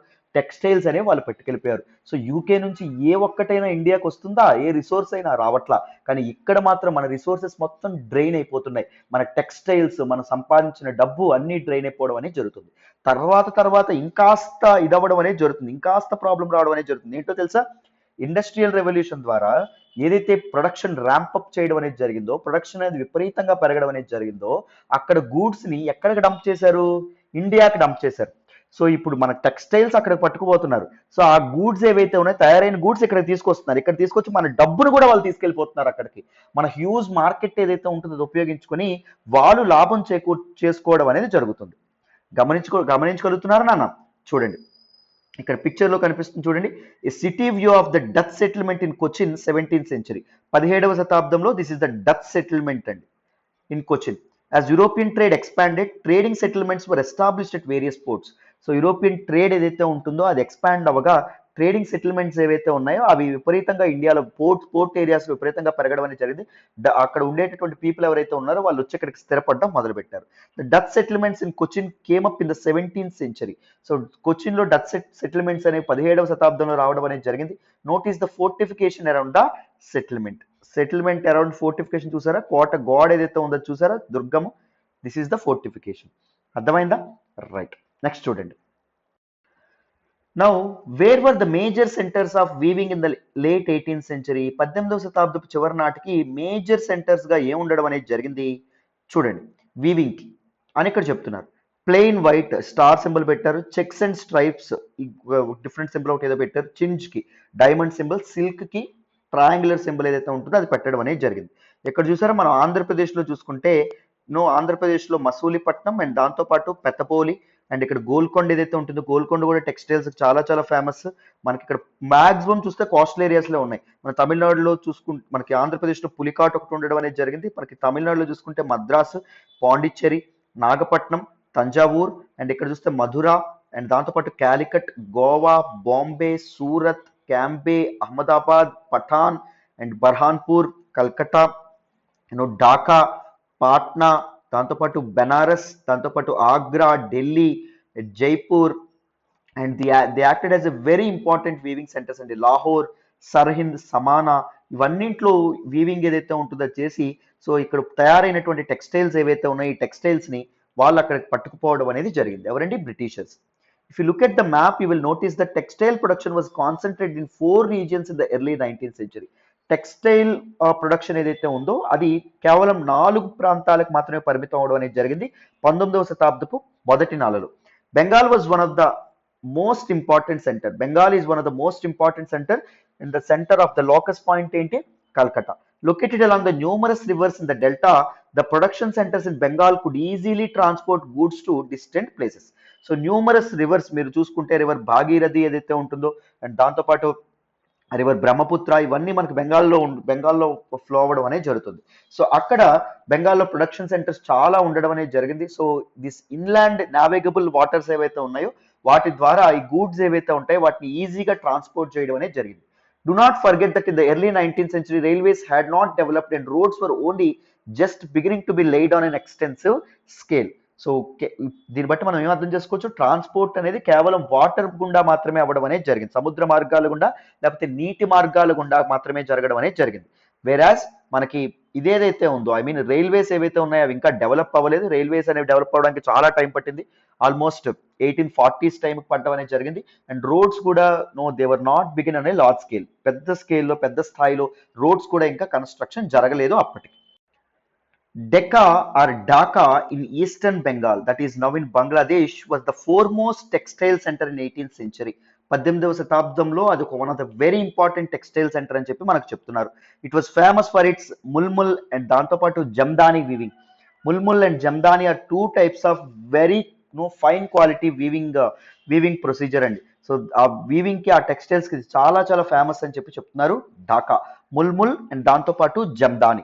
These are some important facts that you need to write in your notes అమ్మ while listening to the class. అర్థమైందా? ఎందుకంటే ఎన్సీఆర్టీ నుంచి మీకు చాలా వరకు డైరెక్ట్ క్వశ్చన్స్ వస్తాయి. టూ క్లాసెస్ మీరు తెలుసుకుంటే, అంటే ఇప్పుడు హిస్టరీ ఏదైతే ఉంటుందో హిస్టరీ, అండ్ దాంతోపాటు జాగ్రఫీ ఏదైతే ఉంటుందో geography, 60 to 70% of your questions both from prelims and mains will come from NCERTs. ఈ రెండు సబ్జెక్ట్స్ మీరు చూసుకుంటే, సో ఎన్సీఆర్టీస్ జాగ్రత్తగా చదవడం అనేది చాలా చాలా important. If you look at the southern part of India in the map, you will see a second cluster of cotton weaving centers along the Coromandel coast stretching from Madras to northern Andhra Pradesh. మీరు జాగ్రత్తగా గమనిస్తా ఉన్నారా ఇక్కడ? So ఇక్కడ ఎంత concentrated textile weaving అనేది ఉందో చూడండి. మద్రాస్ నుంచి ఇది మనకు కోరమండల్ కోస్ట్ అవుతుంది నాన్న, అర్థమైందా? ఈ ఈస్టర్న్ కోస్ట్, ఇది మనకు మలాబర్ కోస్ట్ అవుతుందమ్మా. వెస్టర్న్ కోస్ట్ ఏదైతే ఉంటుందో వెస్టర్న్ కోస్ట్, మీరు దాన్ని చాలా జాగ్రత్తగా గుర్తుపెట్టుకోవాలి, రైట్? సో అక్కడ కూడా అది కూడా one of the very important centre గా ఉండడం అనేది జరిగింది. On the western coast there were important weaving centres in Gujarat. మనకి వెస్టర్న్ కోస్ట్ లో చూడండి, గుజరాత్ ఏదైతే ఉంటుందో గుజరాత్ ప్రాంతంలో one of the very important concentration of weaving centres అనేవి ఉండడం అనేది జరిగింది, right? So these are important weaving centres in India. Next చూడండి అన్న, మరి ఇక్కడ మనం అర్థం చేసుకోవాల్సింది ఏంటంటే, హూ వర్ ద వీవర్స్? ఈ ఒడికేటటువంటి వాళ్ళు ఎవరైతే ఉన్నారో, ఈ చేనేత శ్రామికులు ఎవరైతే ఉన్నారో వాళ్ళు ఇంతకీ ఎవరు? Weavers often belong to communities that are specialised in weaving. చేనేత పరిశ్రమలో వాళ్ళకి ఉన్నటువంటి బెటర్ స్కిల్ ఏదైతే ఉంటుందో, స్కిల్ ఉన్నటువంటి వ్యక్తులే దీస్ వీవర్స్ అండి. ఆ కుటుంబాలకి ఆ కులాలకు చెందినటువంటి వాళ్ళు. Their skills were passed on from one generation to the next. వాళ్ళ తాలూకు నైపుణ్యాలని తరతరాలుగా, ఈ ఒక తరం నుంచి వేరే తరానికి, తర్వాత తరాలకి వాళ్ళు వారసత్వ సంపదగా అందించడం అనేది జరుగుతుంది. The Tanti weavers of Bengal, the Julahas or Momin weavers of North India, Sale and Kaikollar and Devangs of South India are some of the communities famous for weaving. So ఇలా వివిధ రకాలైనటువంటి కులాల వాళ్ళు ఎవరైతే ఉన్నారో those are very specialised, those are very skilful in this weaving process. So వాళ్ళు ఎక్కువగా ఈ చేనేత పరిశ్రమ ఏదైతే ఉంటుందో, చేనేత పనులు ఏవైతే ఉన్నాయో అవి చేస్తూ గడిపేవాళ్ళు. The first stage of production was spinning. First ఏం చేస్తారు? స్పిన్నింగ్. ఈ work done mostly by women. ఈ స్పిన్నింగ్ లో దారం ఏదైతే ఉంటుందో దాన్ని కూర్చడం అనేది జరుగుతుంది. చాలా వరకు ఈ పని ఆడవాళ్ళే చేయడం అనేది జరుగుతుంది. The charkha and takli were household spinning instruments. So ఇక్కడ కనిపిస్తున్నాయి కదా, చర్కా అండ్ దాంతో పాటు తక్లీ. ఆ ఇన్స్ట్రుమెంట్స్ ఉపయోగించి వాళ్ళు ఉమెన్ తయారు చేసినటువంటి ఆ దారం ఏదైతే ఉంటుందో, స్పిన్ చేసినటువంటి ఆ దారం ఏదైతే ఉంటుందో దాంతో బట్టలు నేయడం అనేది జరుగుతుంది. The thread was spun on the charkha and rolled on the takli. Thread అనేటటువంటిది ఏం చేస్తారు? ది చక్కా ఏదైతే ఉంటుందో దాని మీద అలా కంప్లీట్ గా స్పిన్ చేయడం అనేది జరుగుతుంది. And it was rolled on the takli మీదకి అవి రోల్ చేయడం అనేది జరుగుతుందాం. When the spinning was over, the thread was woven into cloth by the weaver. So spinning అయిపోయినప్పటికీ ఆ థ్రెడ్ ఏదైతే ఉంటుందో అది క్లాత్ గా మారడం అనేది జరుగుతుంది. ఎవరు? వీవర్ తయారు చేస్తారు. In most communities weaving was a task done by men. So ఈ వీవింగ్ ఏదైతే ఉంటుందో, ఈ చేనేత ఏదైతే ఉంటుందో దాన్ని ఎవరు చేస్తారు? ఎక్కువగా మగవాళ్ళు చేయడం అనేది జరుగుతుంది. For colored textiles, the thread was dyed by the dyer known as rangrage. So colored textiles ఏవైతే ఉన్నాయంటే, కలర్డ్ ఈ క్లాతింగ్ ఏదైతే ఉంటుందో దానికి ఈ థ్రెడ్ అనేటటువంటిది రంగు పూయడం అనేది జరుగుతుంది. ఈ దారాలకి ఆ రంగుని ఎవరండి? రంగు పూసేటటువంటి వ్యక్తి, ఆయన పేరు రంగ్రేజ్ అంటారు. He will take care of these dyeing అమ్మ. For printed cloth the weavers needed the help of specialised block printers known as chhipigars. So ఇలా కలర్డ్ కాకుండా ప్రింటెడ్ క్లాత్ కావాలి అంటే వీవర్స్ ఎవరైతే ఉన్నారో వాళ్ళు ఒక స్పెషలైజ్డ్ బ్లాక్ ప్రింటర్స్ హెల్ప్ తీసుకుంటారు. వాళ్ళని ఏమంటారు అంటే చిపిగర్స్ అనేటటువంటి పేరుతో పిలుస్తారు. దిస్ టైప్ ఆఫ్ టెర్మినాలజీ ఏదైతే ఉంటుంది చాలా చాలా important. Chhipigars, the word rangrez is related to అని చెప్పి అంటారు. సో వీవింగ్ ఇండస్ట్రీ జాగ్రత్తగా గుర్తుపెట్టుకోవాలి. అంటే క్వశ్చన్ చాలా సార్లు యూపీఎస్సీ అడుగుతుంది. So charkha and takli are related to, ఇలాంటి క్వశ్చన్స్ కూడా మీకు రావడం అనేది జరుగుతుంది. Handloom weaving and the occupations associated with it provided livelihood for millions of Indians. So ఈ చేనేత పరిశ్రమ ఏదైతే ఉంటుందో అండ్ దాంతోపాటు ఈ టెక్స్టైల్ ఇండస్ట్రీ ఏదైతే ఉంటుందో అది చాలా మంది భారతీయులకి జీవనాధారం అవ్వడం అనేది జరిగింది. సో వాళ్ళకి కావాల్సినటువంటి తిండిని, వాళ్ళకి కావాల్సినటువంటి పట్టని, వాళ్ళకి కావాల్సినటువంటి గూడుని ప్రొవైడ్ చేయడంలో చాలా ఇంపార్టెంట్ రోల్ ప్లే చేసిందని చెప్పి మనం చెప్పుకోవచ్చు. Now let us look at the decline of Indian textiles. So Indian textiles ఇంత అద్భుతంగా ఫ్లరిష్ అయినటువంటి ఇండియన్ టెక్స్టైల్ ఇండస్ట్రీ ఎందుకు డిక్లైన్ అవ్వడం అనేది జరిగింది? What were the major reasons? ఇవి మనం తెలుసుకోవాలి. The development of cotton industries in Britain affected textile producers in India in several ways. So బ్రిటన్లో ఇండస్ట్రియల్ రెవల్యూషన్ కారణంగా దీస్ కాటన్ ఇండస్ట్రీస్ ఎప్పుడైతే డెవలప్ అవడం అనేది జరిగిందో and the imitated these Indian designs అని కూడా మనం మాట్లాడుకోవడం అనేది జరిగింది. దానివల్ల ఏం జరిగింది? దాని ఇంపాక్ట్ అనేది ఇండియన్ టెక్స్టైల్ ప్రొడ్యూసర్స్ ఎవరైతే ఉన్నారో వాళ్ళ మీద పడిందండి. ఫస్ట్ ఇంపార్టెంట్ ఆస్పెక్ట్ ఏంటంటే Indian textiles had to compete with British textiles in the European and American markets. First problem ఏంటి అంటే కాంపిటీషన్.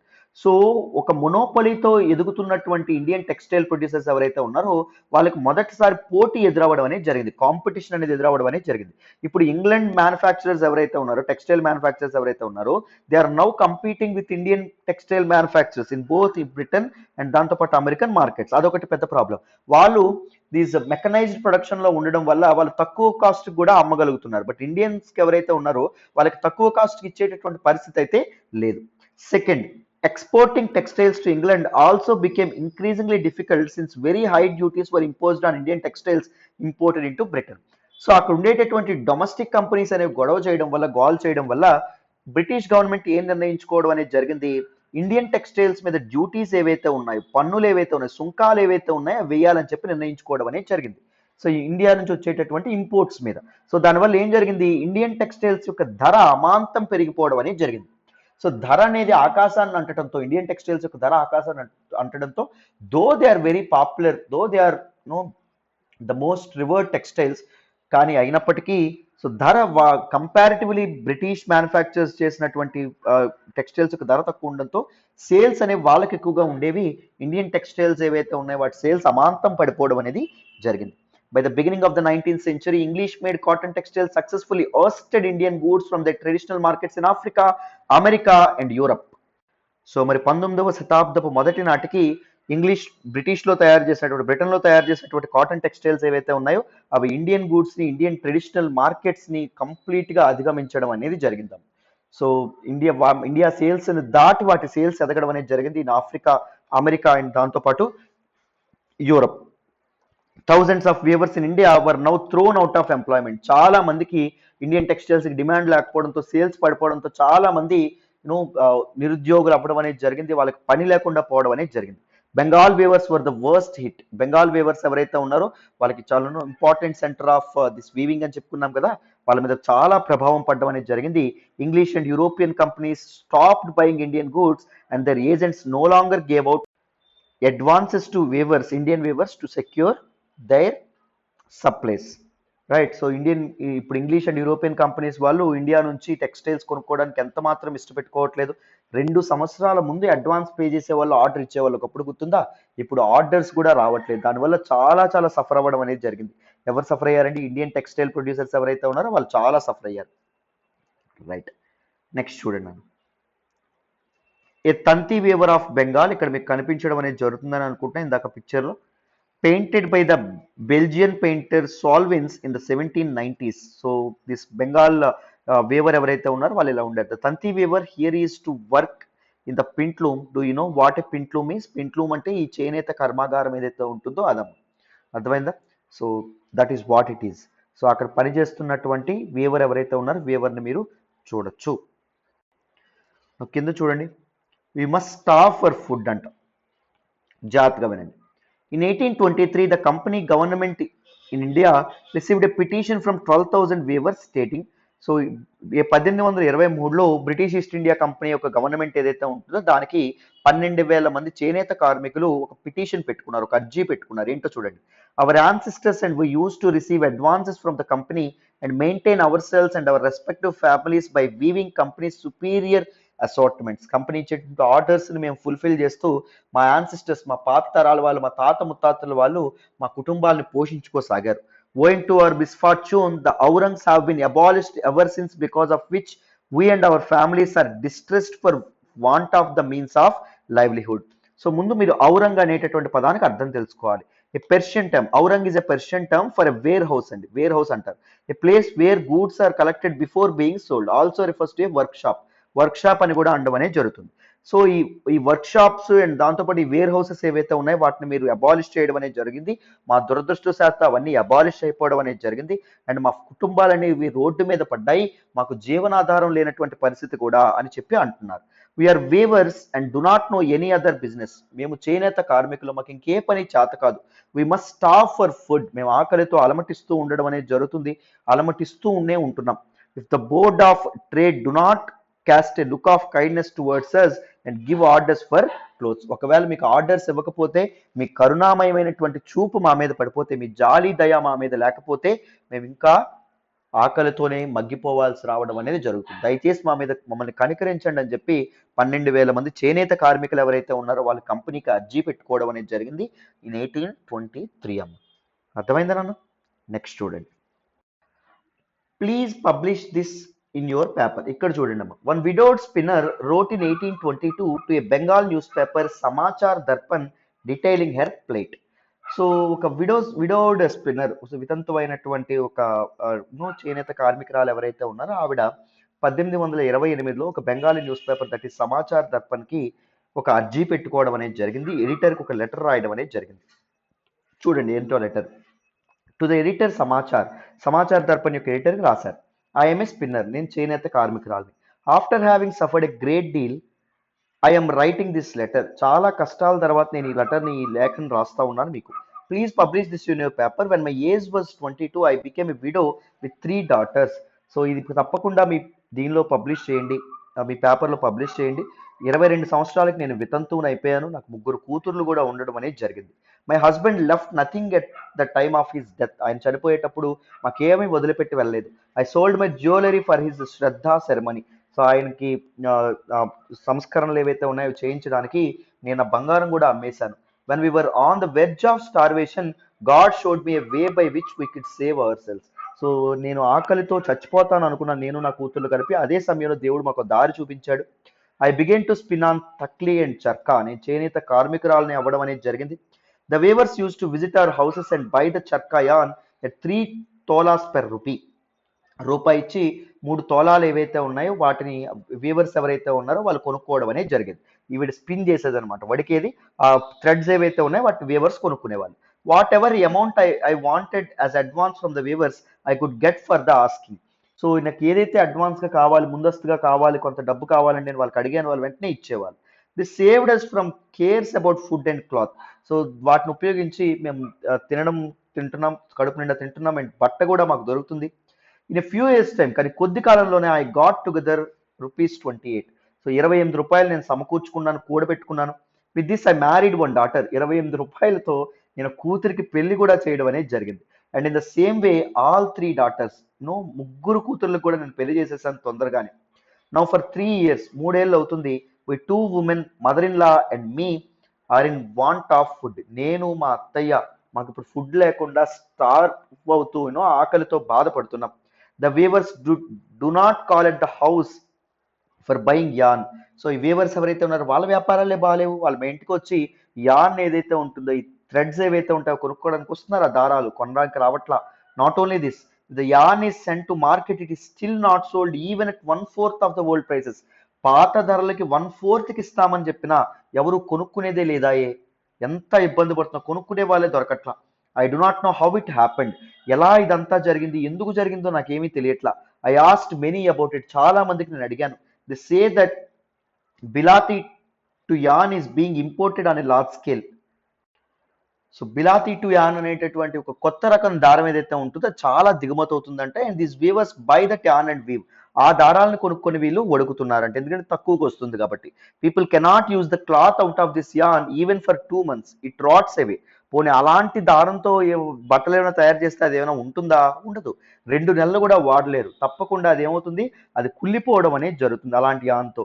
సో మా సఫరింగ్ని కాస్త అర్థం చేసుకొని, మా ప్లైట్ ఏదైతే ఉంటుందో, మా కష్టం ఏదైతే ఉంటుందో దాన్ని కాస్త మీరు పేపర్లో వేయండి అని చెప్పి సమాచార దర్పణ అనేటటువంటి ఒక బెంగాలీ పత్రికకి ఒక ఆవిడ, ఒక విడో లెటర్ రాయడం అనేది జరిగింది. చూడండి ఎంత డిస్ట్రెస్లోకి జారుకున్నారో దీస్ వేవర్స్ ఎవరైతే ఉన్నారో వాళ్ళు. Distress weavers wrote petitions to the government to help them. Government ప్రభుత్వాలకు కూడా వాళ్ళు ఏం చేశారండి, సో అర్జీలు పెట్టుకోవడం అనేది జరిగింది. మమ్మల్ని కాపాడండి మొర్రో అని చెప్పి చాలా చాలా మొరపెట్టుకోవడం అనేది జరిగింది. But worse was still to come. కానీ ఇంకా వర్స్ట్ ఫేజ్ అనేది తర్వాత రావడం అనేది జరిగింది. By the 1830s British cotton cloth flooded Indian markets. ఇక్కడ చూడండి, ఇక్కడ కాటన్ క్లాత్ ఒకప్పుడు బ్రిటిష్ వాళ్ళు పట్టుకెళ్లారు కాబట్టి ఎంతో కొంత డబ్బు వచ్చేది, ఎంతో కొంత హాయిగా బతికేవాళ్ళు. ఇప్పుడు ఏం జరిగింది, ఇప్పుడు ఇప్పుడు ఇండియన్ టెక్స్టైల్స్, ఇప్పుడు బ్రిటిష్ వాళ్ళు కొనడం మానేసిన తర్వాత ఇండియన్ కాటన్ టెక్స్టైల్స్ అట్లీస్ట్ ఇండియాలోనే సేవ్ అయ్యాయి, సేల్ అవ్వడం అనేది జరిగేది. బట్ 1830స్కి వచ్చేటప్పటికి బ్రిటన్లో తయారైనటువంటి మెకనైజ్డ్ కాటన్ క్లాత్ టెక్స్టైల్స్ ఏవైతే ఉన్నాయో అవి ఇండియన్ మార్కెట్స్కి రావడం మొదలైంది. In fact, by the 1880s, 2/3 of all the cotton cloths worn by the Indians were made of cloth produced in Britain. So 1880ల నాటికి భారతీయులు ధరించినటువంటి బట్టలు ఏవైతే ఉన్నాయో బట్టలు 2/3 ఆఫ్ ఆల్ ద క్లాత్స్ అనేటటువంటివి బ్రిటన్లోనే తయారైనవంట. This affected not only specialist weavers but also spinners. Weavers మాత్రమే దీనివల్ల నష్టపోలేదు, స్పిన్నర్స్ ఎవరైతే ఉన్నారు, ఈ రాట్నం వడికే వాళ్ళు ఎవరైతే ఉన్నారో వాళ్ళు కూడా చాలా నష్టపోవడం అనేది జరిగింది. Thousands of rural women who made a living by spinning cloth thread were rendered jobless. చాలా మంది గ్రామీణ ప్రాంతాల్లో మహిళలు ఎవరైతే ఉన్నారో ఈ స్పిన్ చేస్తూ డబ్బు చేసుకునే వాళ్ళండి, ఎంతో కొంత లైవ్లీహుడ్ సంపాదించుకునే వాళ్ళు, వాళ్ళందరికీ ఇప్పుడు ఎంప్లాయ్మెంట్ లేదు, నిరుద్యోగం బారిన పడ్డం అనేది జరిగింది. వాళ్ళందరికీ తినడానికి కూడా తిండిగించలేనటువంటి పరిస్థితికి, పేదరికానికి వాళ్ళు జారుకోవడం అనేది జరిగింది. So Indian textile industry severe స్ట్రెస్లోకి జారుకోవడం అనేది జరిగిందమ్మా. Handloom weaving did not completely die in India. Handloom weaving ఏదైతే ఉంటుందో, చేనేత పరిశ్రమ ఏదైతే ఉంటుందో కంప్లీట్గా భారతదేశంలో చచ్చిపోయిందా అంటే చచ్చిపోలేదు, కొన ఊపిరితో ఉండడం అనేది జరిగింది, కొన ఊపిరితో కొట్టుమిట్టాడుతూ ఉండడం అనేది జరిగింది. This was because some types of clothes could not be supplied by machines. Of course machines అనేవి చాలా తొందరగా టెక్స్టైల్స్ని ప్రొడ్యూస్ చేసినప్పటికీ, చాలా తొందరగా చాలా తక్కువ టైంలో ఎక్కువ టెక్స్టైల్స్ అనేవి ఇచ్చినప్పటికీ, కొన్ని టైప్ ఆఫ్ ఫైన్ క్లాత్ ఏదైతే ఉంటుందో అది that should be made by humans. So తప్పకుండా ఒక స్పెషలిస్ట్ వీవర్స్ మాత్రమే తయారు చేయగలరు, అన్ని మిషన్స్ అనేవి తయారు చేయలేవు కదా. మిషన్స్కి గొడ్డు పని చేస్తుందేమో కానీ మిషన్ క్రియేటివ్గా ఆలోచించలేదు కదా. సో అది ఇక్కడ మనకి చెప్తున్నారు. How could machines produce saris with intricate borders or cloths with traditional woven patterns. So మీ మెషిన్స్ ఏవైతే ఉన్నాయో అవి ఇంట్రికేట్ బార్డర్స్, అద్భుతమైనటువంటి అందమైనటువంటి ఈ బార్డర్స్ కానీ లేకపోతే ఈ అంచులు కానీ వేయగలవా, అద్భుతమైనటువంటి అంచులతో చీరలు అనేవి తయారు చేయగలవా, లేకపోతే ట్రెడిషనల్ ఉవెన్ ప్యాటర్న్స్ ఉపయోగించి ప్యాటర్న్స్ ని క్లాత్స్ మీద అవి ముద్రించగలవా. This had a wide demand not only amongst the rich but also amongst the middle classes. So intricate borders ఉన్నటువంటి మంచి అంచు ఉన్నటువంటి శారీస్ ఏవైతే ఉన్నాయో, ఈ చీరలు ఏవైతే ఉన్నాయో వాటికి రిచ్ క్లాసే కాదు, ధనికులే కాదు, మిడిల్ క్లాస్ పీపుల్ ఎవరైతే ఉంటారో, సామాన్య ప్రజలు ఎవరైతే ఉంటారో వాళ్ళు కూడా చాలా ఇది చూపించారు. ముఖ్యంగా పిల్లలకి, పేరెంటాలకి అలాంటి అద్భుతమైనటువంటి చీరలే కట్టుకోవడం అనేది వాళ్ళు ప్రిఫర్ చేయడం అనేది జరిగింది, కట్టుకునేలా వాళ్ళు ప్రిఫర్ చేశారు. Not did the textile manufactures in Britain produce a very coarse clothes used by the poor people in India.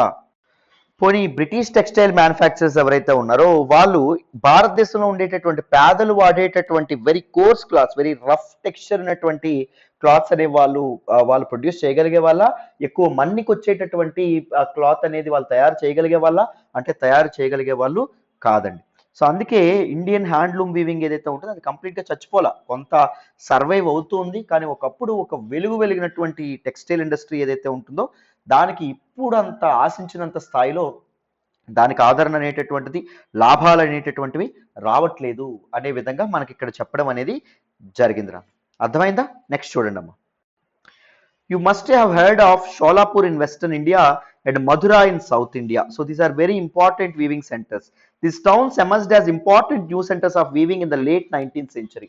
19వ శతాబ్దపు చివరి నాటికి ఈ టౌన్స్ ఏవైతే ఉన్నాయో బోత్ షోలాపూర్ అండ్ దాంతోపాటు Madura one of the very important weaving సెంటర్స్గా, చేనేత పరిశ్రమలో ఉన్నటువంటి ఒక ఇంపార్టెంట్ టౌన్స్గా అవి ఎమర్జ్ అవ్వడం అనేది జరిగింది.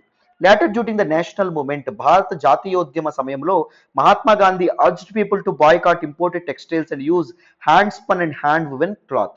సో అందుకే భారత జాతీయోద్యమం సమయంలో the great Mahatma Gandhi, one of the very important and one of the very influential personalities, అతను ప్రజలకి ఆయన బతిమలాడడం అనేది జరిగింది, అర్జ్ చేయడం అనేది జరిగింది. ఏంటి, బ్రిటన్ నుంచి ఇంపోర్ట్ అవుతున్నటువంటి టెక్స్టైల్స్ ఏవైతే ఉన్నాయో వాటిని బాయ్కాట్ చేయండి అండ్ ఇండియాలో తయారైనటువంటి హ్యాండ్ స్పన్ అండ్ చేత్తో వడికినటువంటి హ్యాండ్ వుమెన్ క్లాత్ ఏదైతే ఉంటుందో దానికి పెద్దపీట వేయండి, వాటిని వాడడం మొదలు పెట్టండి అని చెప్పి ఆయన పిలుపునివ్వడం అనేది జరిగింది ప్రజలకి. Khadi gradually became a symbol of nationalism.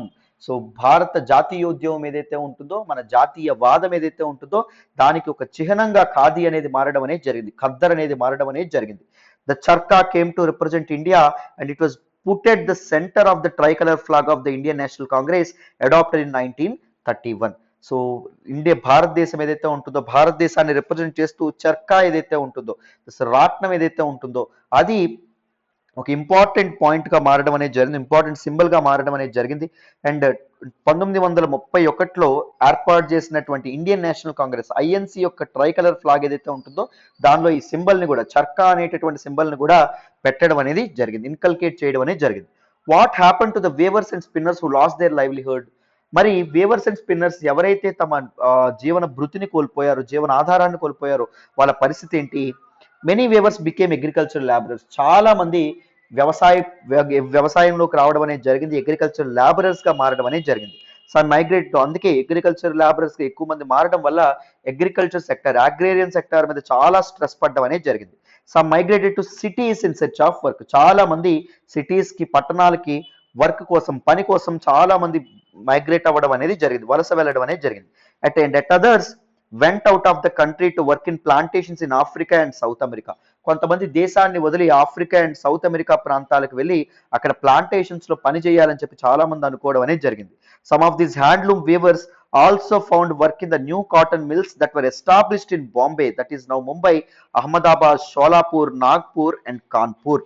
So కొంతమంది హ్యాండ్లూమ్ వేవర్స్ ఎవరైతే ఉన్నారో, చేనేత కార్మికులు ఎవరైతే ఉన్నారో వాళ్ళు కొత్తగా అప్పుడే ఎమర్జ్ అయినటువంటి కాటన్ మిల్స్ ఏవైతే ఉన్నాయో, బాంబే, అహ్మదాబాద్, షోలాపూర్, నాగ్పూర్, కాన్పూర్, మధుర ఈ ప్రాంతాల్లో అప్పుడప్పుడే స్టార్ట్ అవుతున్నటువంటి కాటన్ మిల్స్ ఏవైతే ఉన్నాయో అక్కడికి పనికి వెళ్ళడం అనేది జరిగింది. అక్కడ పని చేయడానికి చాలా మంది వెళ్ళడం జరిగింది. సో అదే సమయంలో కాటన్ మిల్స్ ఏవైతే ఉన్నాయో దేవర్ ఎమర్జ్డ్. కాటన్ మిల్స్ అనేవి they came up into the picture. And ఈ కాటన్ మిల్స్ ఎలాంటి రోల్ ప్లే చేశాయో చూడండి. The first cotton mill India was set up as a spinning mill in Bombay in 1854. 1854లో మొదటి కాటన్ మిల్ అనేటటువంటిది మొదలవడం అనేది జరిగింది. It was set up as a spinning mill అండి, ఏంటి దారం వడకడానికి.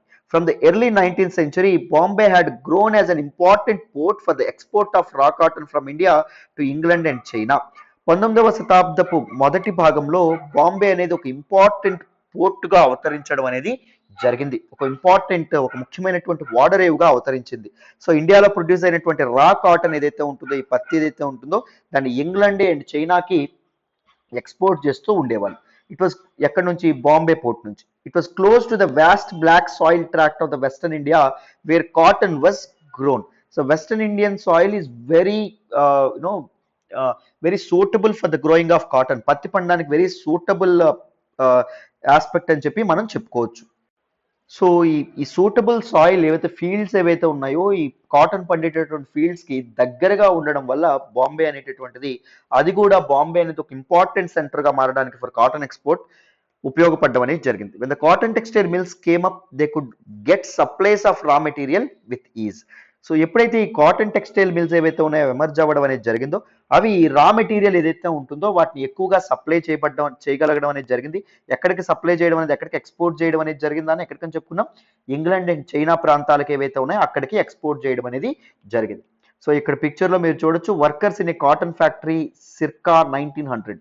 ఫోటోగ్రాఫ్ బై రాజా దీన్ దయాల్ అనే ఫోటోగ్రాఫర్ దీన్ని తీయడం అనేది జరిగింది. It is a cotton factory or cotton mill. Most workers in the spinning department were women. చూసారా, స్పిన్నింగ్ డిపార్ట్మెంట్ లో చాలా వరకు ఎవరు ఉండడం అనేది జరిగింది? ఆడవాళ్లే ఉండడం అనేది జరిగింది.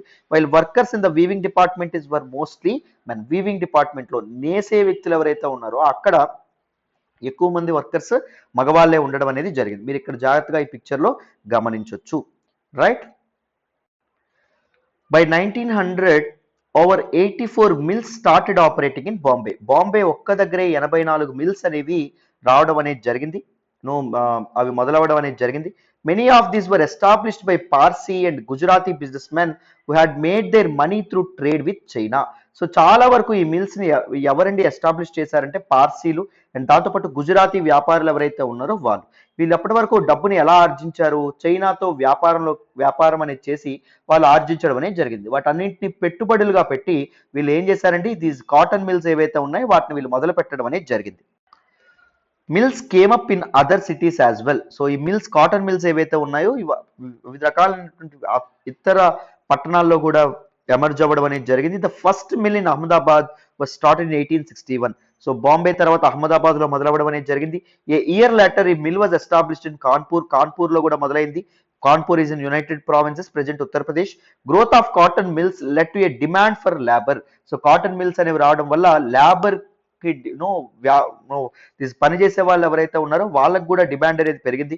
థౌజండ్స్ ఆఫ్ పూర్ పీజెంట్స్, రైతులు ఎవరైతే ఉన్నారో పేద రైతులు, ఆర్టిసన్స్, కళాకారులు, బ్రిటిష్ వాళ్ళ ఆర్టిసన్స్ కూడా చాలా సఫర్ అయ్యారని మనం మాట్లాడుకున్నాం. వాళ్ళు agriculture labourers, they move to the cities to work in the mills.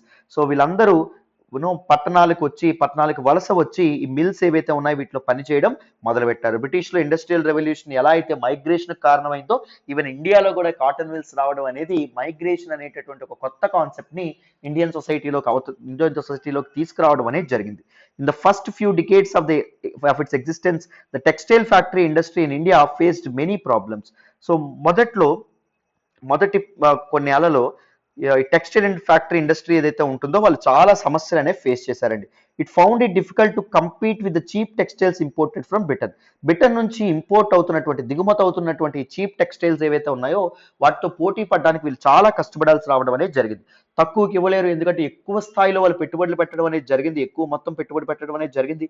So ఈ బ్రిటన్ ప్రొడక్ట్స్ చూస్తే, టెక్స్టైల్స్ చూస్తే చాలా చీప్ గా సొసైటీలో దొరుకుతున్నాయి, వాళ్ళతో పోటీ పడడానికి చాలా ఇబ్బంది పడ్డారు.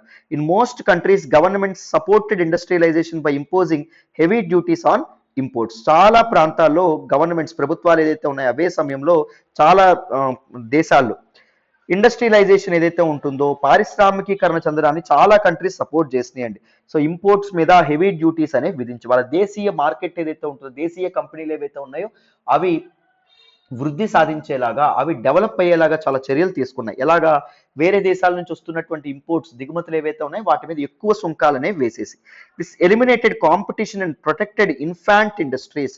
సో ఆ కంట్రీస్ లో ఏం జరిగేది, వీళ్ళు డ్యూటీస్ అనేవి వేస్తూ ఉండడం వల్ల అవతల వాళ్ళు ఈ కాంపిటీషన్ అనేది లేకుండా పోయింది. వాళ్ళ డొమెస్టిక్ కంపెనీస్ యొక్క మొనోపోలీ అనేటటువంటిది ఉండేది.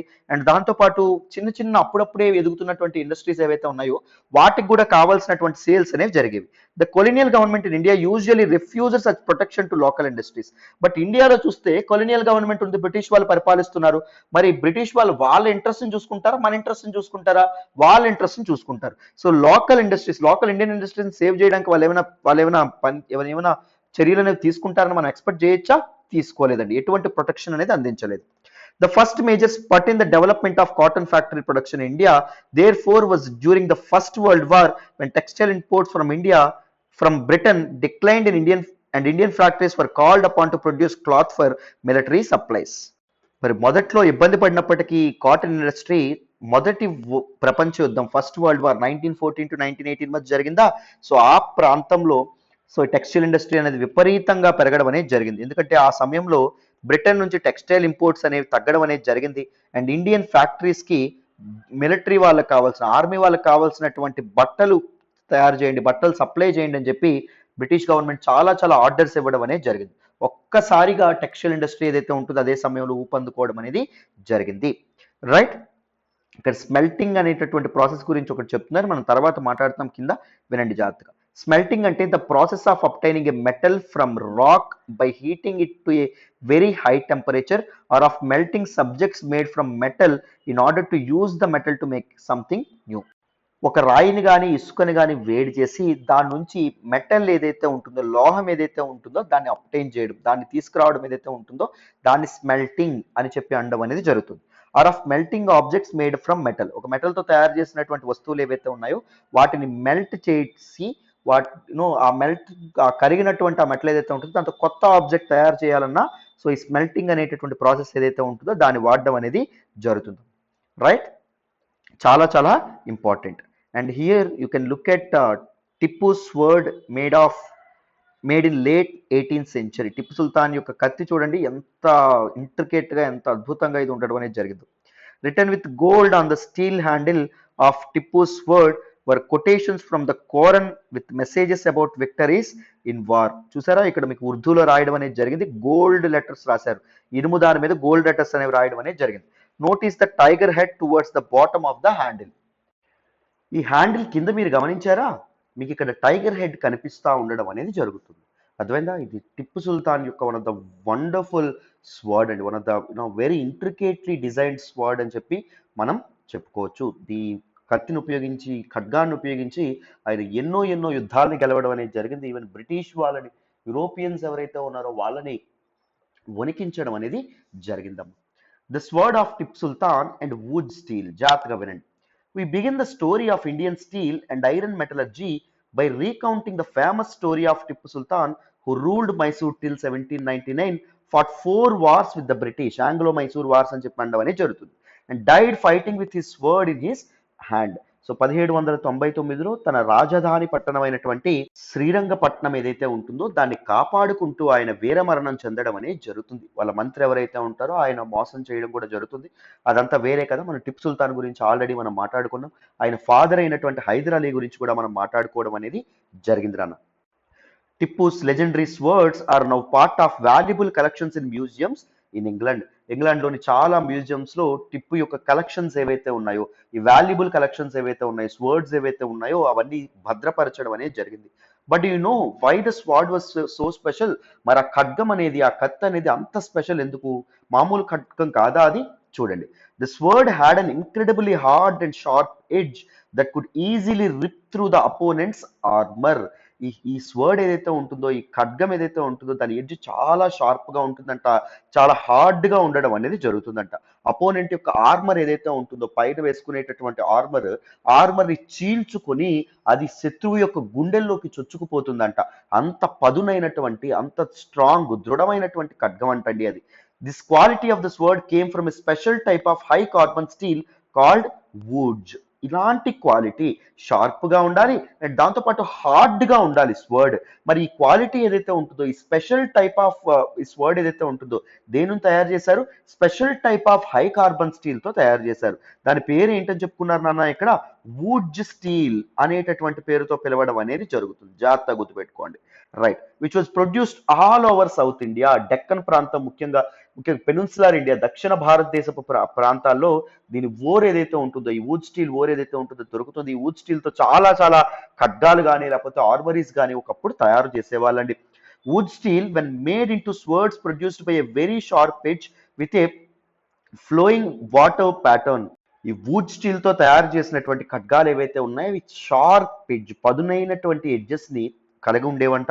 And with flowing water pattern, wonderful water pattern తో కూడా కలిపి ఉండేవంట. This pattern came from very small carbon crystals embedded in the iron. ఈ వాటర్ ప్యాటర్న్ ఏదైతే ఉంటుందో అది ఏ విధంగా వచ్చేదని చెప్తున్నారండి? చిన్న చిన్న చిన్న చిన్న కార్బన్ క్రిస్టల్స్ ఏవైతే ఉన్నాయో అవి ఐరన్ మధ్యలో ఎంబెడ్ చేస్తే అలాంటి వాటర్ ప్యాటర్న్, ఒక వాటర్ వేవ్స్ లాంటి ప్యాటర్న్ ఏదైతే ఉంటుందో అది రావడం అనేది జరుగుతుందంట.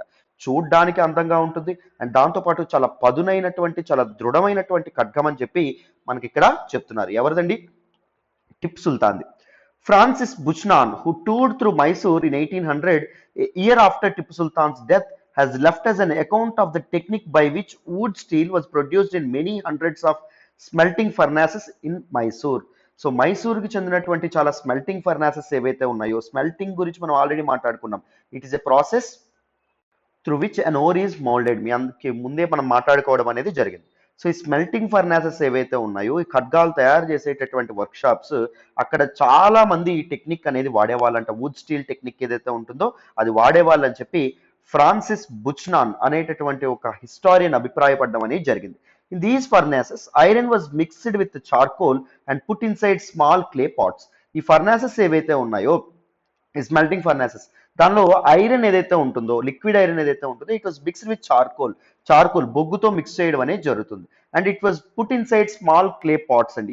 ఈ మిక్స్చర్ ఏదైతే ఉంటుందో చిన్న చిన్న క్లే పాట్స్, చిన్న చిన్న మట్టి కుండల్లో పెట్టడం అనేది జరుగుతుంది. Through an intricate control of temperatures the smelters produce steel knots that were used for sword making not just in India but in West and Central Asia too. So ఒక temperatures ఏవైతే ఉన్నాయో వాటిని ఇంట్రికేట్ గా, చాలా polished గా, skilful గా control చేయడం వల్ల ఈ స్మెల్టర్స్ ఏం చేసేవాళ్ళు? ఈ స్టీల్ ఐనాట్స్ ఏవైతే ఉన్నాయో వాటిని ప్రొడ్యూస్ చేసేవాళ్ళండి. ఈ స్టీల్ ఇగ్నాట్స్ ఏవైతే ఉన్నాయో వాటి ద్వారా స్వాడ్ అనేది తయారు చేసేవాళ్ళు. ఈ లిక్విడ్ స్టీల్ ఏదైతే ఉంటుందో దాని వల్ల ఈ స్వాడ్, ఈ అద్భుతమైనటువంటి ఖడ్గం ఏదైతే ఉంటుందో తయారు చేసేవాళ్ళు. ఇండియాలోనే కాదు, వెస్ట్ అండ్ సెంట్రల్ ఏషియా ప్రాంతాల్లో కూడా ఇదే పద్ధతిని పాటించేవాళ్ళు అని చెప్తున్నారమ్మా. Wootz is an anglicised version of the Kannada word ukku. ఒకసారి చూడండి, నెక్స్ట్ పేజ్ లో మనం మాట్లాడదాం, చూడండి. Wootz is the anglicised version of the Kannada word ukku, Telugu hukku, and Tamil and Malayalam urukku. Meaning ఏంటి అంటే స్టీల్. తెలుగులో ఉక్కు అనేటటువంటి పేరుతో పిలుస్తామా, మనం వైజాగ్ స్టీల్ ప్లాంట్ ఉక్కు కర్మాగారం అంటామా. సో వుడ్ అంటే సింపుల్ గా అర్థం ఏంటి, ఉక్కు అని చెప్పి అర్థం, స్టీల్ అని చెప్పి అర్థం. Indian wootz steel fascinated European scientist. ఈ వుడ్ స్టీల్ ఏదైతే ఉంటుందో with its high quality and intricate quality ఏదైతే ఉంటుందో, నో the very polished edges and దాంతోపాటు షార్ప్ ఎడ్జ్ ఏదైతే ఉంటుందో అండ్ ది స్ట్రెంగ్త్ ఏదైతే ఉంటుందో, అది యూరోపియన్ సైంటిస్ట్ కి, యూరోపియన్ శాస్త్రవేత్తలకి సంభ్రమాశ్చర్యాలకు గురి చేయించిందంట. Michael Faraday, the legendary scientist and discoverer of electricity and electromagnetism, spent 4 years studying the properties of Indian woods. ఈయన 4 సంవత్సరాలు వెచ్చించాడంట ఇండియన్ వుడ్స్ యొక్క ప్రాపర్టీస్ ఏంటి, ఏ టెంపరేచర్ దగ్గర అది మెల్ట్ అవ్వడం అనేది జరుగుతుంది, దాని విశేషాలు ఏంటి, దాని కండక్టివిటీ ఏంటి, ఒకవేళ కోల్డ్ టెంపరేచర్స్ లో అది సూపర్ కండక్టివిటీ ఎలో చేస్తుందా లేదా, ఇలాంటి విషయాలు తెలుసుకోవడానికి ఆయన చాలా కష్టపడ్డాడంట. However the wootz steel making process which was so widely known in South India was completely lost by the mid 19th century. So ఈ వుడ్ స్టీల్ మేకింగ్ ప్రాసెస్ ఏదైతే ఉంటుందో అది మిడ్ 19th సెంచరీకి 19వ శతాబ్దపు మధ్య నాటికి కంప్లీట్ గా సౌత్ ఇండియాలో కనుమరుగైపోయిందంట. ముఖ్యంగా ఆర్టిసన్స్ ఎవరైతే ఉన్నారో వాళ్ళందరూ రోడ్డు మీద పడిపోయినటువంటి పరిస్థితి. ఇప్పుడు వుడ్ స్టీల్ యొక్క మ్యానుఫ్యాక్చరింగ్ ప్రాసెస్ ఎవరికి తెలియనటువంటి పరిస్థితి అంట. Can you guess why this was so? The swords and armor making industry died with the conquest of India by the British, and imports of iron and steel from England displaced the iron and steel produced by craftspeople in India. So ఎందుకు ఇలా జరిగిందంటారు?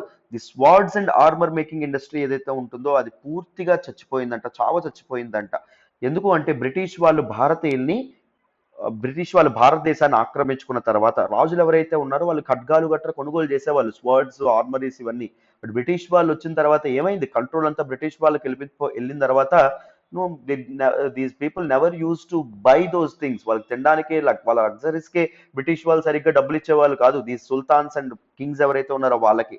But మరి ఈ ఆర్మరీస్ మీద, ఈ armours మీద ఖర్చు పెట్టడానికి వాళ్ళకి డబ్బులు ఉంటాయా? ఉండవు. దాంతోపాటు ఐరన్, స్టీల్ ఇవన్నీ ఇంగ్లాండ్ నుంచి తీసుకొచ్చేవాళ్ళండి. ఇంగ్లాండ్ నుంచి తీసుకొచ్చిన ఐరన్ అండ్ స్టీల్ ఏవైతే ఉన్నాయో చాలా తక్కువ ధర పలికేవి మార్కెట్లో. దానివల్ల ఇండియన్ క్రాఫ్ట్స్ పర్సన్స్ ఎవరైతే ఉన్నారో, ఈ కళాకారులు ఎవరైతే ఉన్నారో వాళ్ళ ఉపాధిని కోల్పోవడం కూడా జరిగిందాం. అర్థమైందా? సో అందుకే మొత్తం this particular iron and steel industry ఏదైతే ఉంటుందో అది చచ్చిపోయింది అనే విధంగా మనకి ఇక్కడ చెప్తున్నారు. Abandoned furnaces in villages. Production of wood steel required a highly specialized technique of refining iron. Wootz steel ని తయారు చేయడం ఏదైతే ఉంటుందో దానికి ఒక సెపరేట్ స్కిల్ అండ్ టెక్నిక్ అనేది ఉండాలి. ఐరన్ ని రిఫైన్ చేసేటటువంటి టెక్నిక్ అనేది ఉండాలి దీన్ని తయారు చేయడానికి. But iron smelting in India was extremely common till the end of the 19th century. So ఇండియాలో ఐరన్ స్మెల్టింగ్ ఏదైతే ఉంటుందో అది చాలా కామన్ గా ఉండేదండి ఎప్పటికీ 19వ శతాబ్దపు చివరి నాటికి. In Bihar and central India in particular, every district had smelters that used local deposits of ore to produce iron, which was widely used for the manufacture of implements and tools of daily use. Bihar and central India ప్రాంతాలు ఏవైతే ఉన్నాయో ఈ ప్రాంతాల్లో ప్రతి జిల్లాల్లో, ప్రతి గ్రామంలో iron smelters అనే వాళ్ళు ఉండేవాళ్ళు. వాళ్ళు లోకల్ ఏరియాలో ప్రొడ్యూస్ అయినటువంటి ఐరన్ ఓర్ ఏదైతే ఉంటుందో, గన్ ఏదైతే ఉంటుందో దాన్ని సేకరించి దాన్ని రిఫైన్ చేసి దాన్ని స్మెల్ట్ చేయడం అనేది జరిగింది. ఎందుకు? డైలీ యూసేజ్ కావాల్సినటువంటి టూల్స్ ఏవైతే ఉన్నాయో వాటన్నిటిని తయారు చేయడానికి.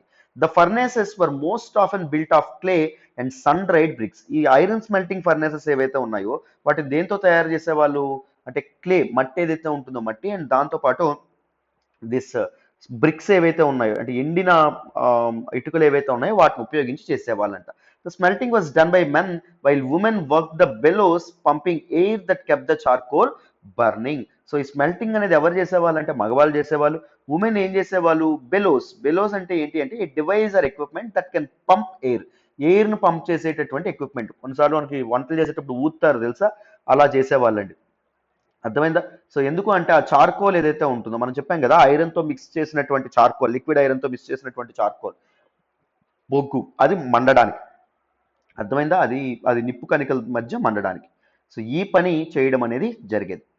సో ఇక్కడ మీరు పిక్చర్ కూడా చేయొచ్చు. Iron smelters from Palamau Bihar. బీహార్లో ఒకప్పుడు ఉన్నటువంటి ఐరన్ స్మెల్టర్స్. ఇదిగోండి దీస్ ఆర్ స్మెల్టర్స్ అని చెప్పి మనం అనుకోవచ్చు.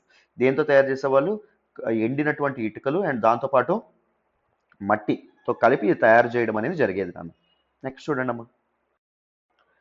ఇక్కడ చూడండి నాన్న. A village in central India where the Agarias, a community of iron smelters lived. Agarias ఎవరైతే ఉన్నారో they are a community of iron smelters. వాళ్ళ వృత్తి ఏంటి అంటే ఐరన్ స్మెల్టింగ్ అండి. ఈ ఇనుప వస్తువులు ఏవైతే ఉన్నాయో వాటిని తయారు చేయడం. సో వాళ్ళు సెంట్రల్ ఇండియా ప్రాంతాల్లో ఉండేవాళ్ళు. Some communities like the Agaria specialised in the craft of iron smelting. So ఈ ఐరన్ స్మెల్టింగ్ ప్రాసెస్లో చాలా స్పెషలైజ్డ్గా ఉండేవాళ్ళు. స్పెషల్ స్కిల్ అనేది ఈ అగారియాస్కి ఉండేది. In the late 19th century, a series of famines devastated the dry tracts of India. చాలా చాలా కరువు కాటకాలు 19వ శతాబ్దంలో రావడం అనేది జరిగింది. సో ఆ సమయంలో ఈ కరువు కాటకాలతో బాధపడేటటువంటి ప్రాంతాలు ఏవైతే ఉన్నాయో, ఈ ఎండు భూములు ఏవైతే ఉన్నాయో అక్కడ ఉండేటటువంటి ప్రజలు చాలా చాలా కష్టాలను ఫేస్ చేయడం అనేది జరిగిందమ్మా. In Central India many of the Agaria iron smelters stopped work. So Central India, మధ్య భారతదేశంలో ఉన్నటువంటి అగారియా పీపుల్ ఎవరైతే ఉన్నారో వాళ్ళు తమ పనుల్ని ఆపేశారు. ఎందుకు? విలేజర్స్ ఎవరైతే ఉన్నారో వాళ్ళకి తినడానికి తిండి లేనటువంటి పరిస్థితి కరువు కాటకాల వల్ల. సో వాళ్ళు ఏమైనా వీళ్ళ దగ్గర నుంచి ఏమైనా కొనుక్కుంటారా? ఐరన్ ఇంప్లిమెంట్స్ కానీ ఏమైనా కొనుక్కోవడం అసాధ్యం కదా. తినడానికే తిండి లేనప్పుడు నువ్వు కత్తి కానీ ఏమైనా కొనుక్కుంటావా? కొనుక్కోవడం కష్టం కదా. అదే జరిగేది. It deserted their villages and migrated looking for some other work to survive the hard times. So ఆ సమయంలో వీళ్ళు ఏం చేశారు? ఇవాళ గ్రామాలు ఏవైతే ఉన్నాయో వాటిని వదిలిపెట్టేసి మైగ్రేట్ అవ్వడం అనేది జరిగింది. వేరు ప్రాంతాలకు వలస వెళ్ళడం అనేది జరిగింది. వేరే ఏదైనా పని చూసుకొని ఈ ఈ కష్టమైనటువంటి దినాలు ఏవైతే ఉన్నాయో, ఈ రోజులు ఏవైతే ఉన్నాయో వాటిని దాటాలి అని చెప్పి వాళ్ళు అనుకోవడం అనేది జరిగింది. Large number of them never work their furnaces again. చాలా వరకు వాళ్ళు తిరిగి వచ్చి వాళ్ళ ఫర్నాసెస్ ఏవైతే ఉన్నాయో ఐరన్ స్మెల్టింగ్ అనేది చేయలేదమ్మా. ఐరన్ స్మెల్టింగ్ ని పూర్తిగా వాళ్ళు ఆపేయడం అనేది జరిగింది. By the late 19th century, however, the craft of iron smelting was in decline. In most villages, furnaces fell into disuse and the amount of iron produced came down. Why was this so? చూడాలి. So 19th century చివరి నాటికి craft and iron smelting ఏదైతే ఉంటుందో అది కంప్లీట్గా end అవ్వడం అనేది జరిగింది. చాలా గ్రామాల్లో ఫర్నాసెస్ ఏవైతే ఉన్నాయో అవి వర్క్ చేయనటువంటి పరిస్థితి, చాలా మంది ఆ వృత్తిని పూర్తిగా దూరం పెట్టడం అనేది జరిగిందమ్మా. అండ్ ఐరన్ ఏదైతే ఉంటుందో ఐరన్ ప్రొడక్షన్ కూడా తగ్గిపోవడం అనేది జరిగింది. ఎందుకంటే ఐరన్ స్మెల్ట్ చేసే వాళ్ళు లేనప్పుడు, ఐరన్ కి డిమాండ్ అనేది లేనప్పుడు మరి ఐరన్ ప్రొడక్షన్ అనేది జరుగుతుందా? జరగదు. మీకు చెప్పాను ఎందుకు ఇదంతా జరగడం అయింది.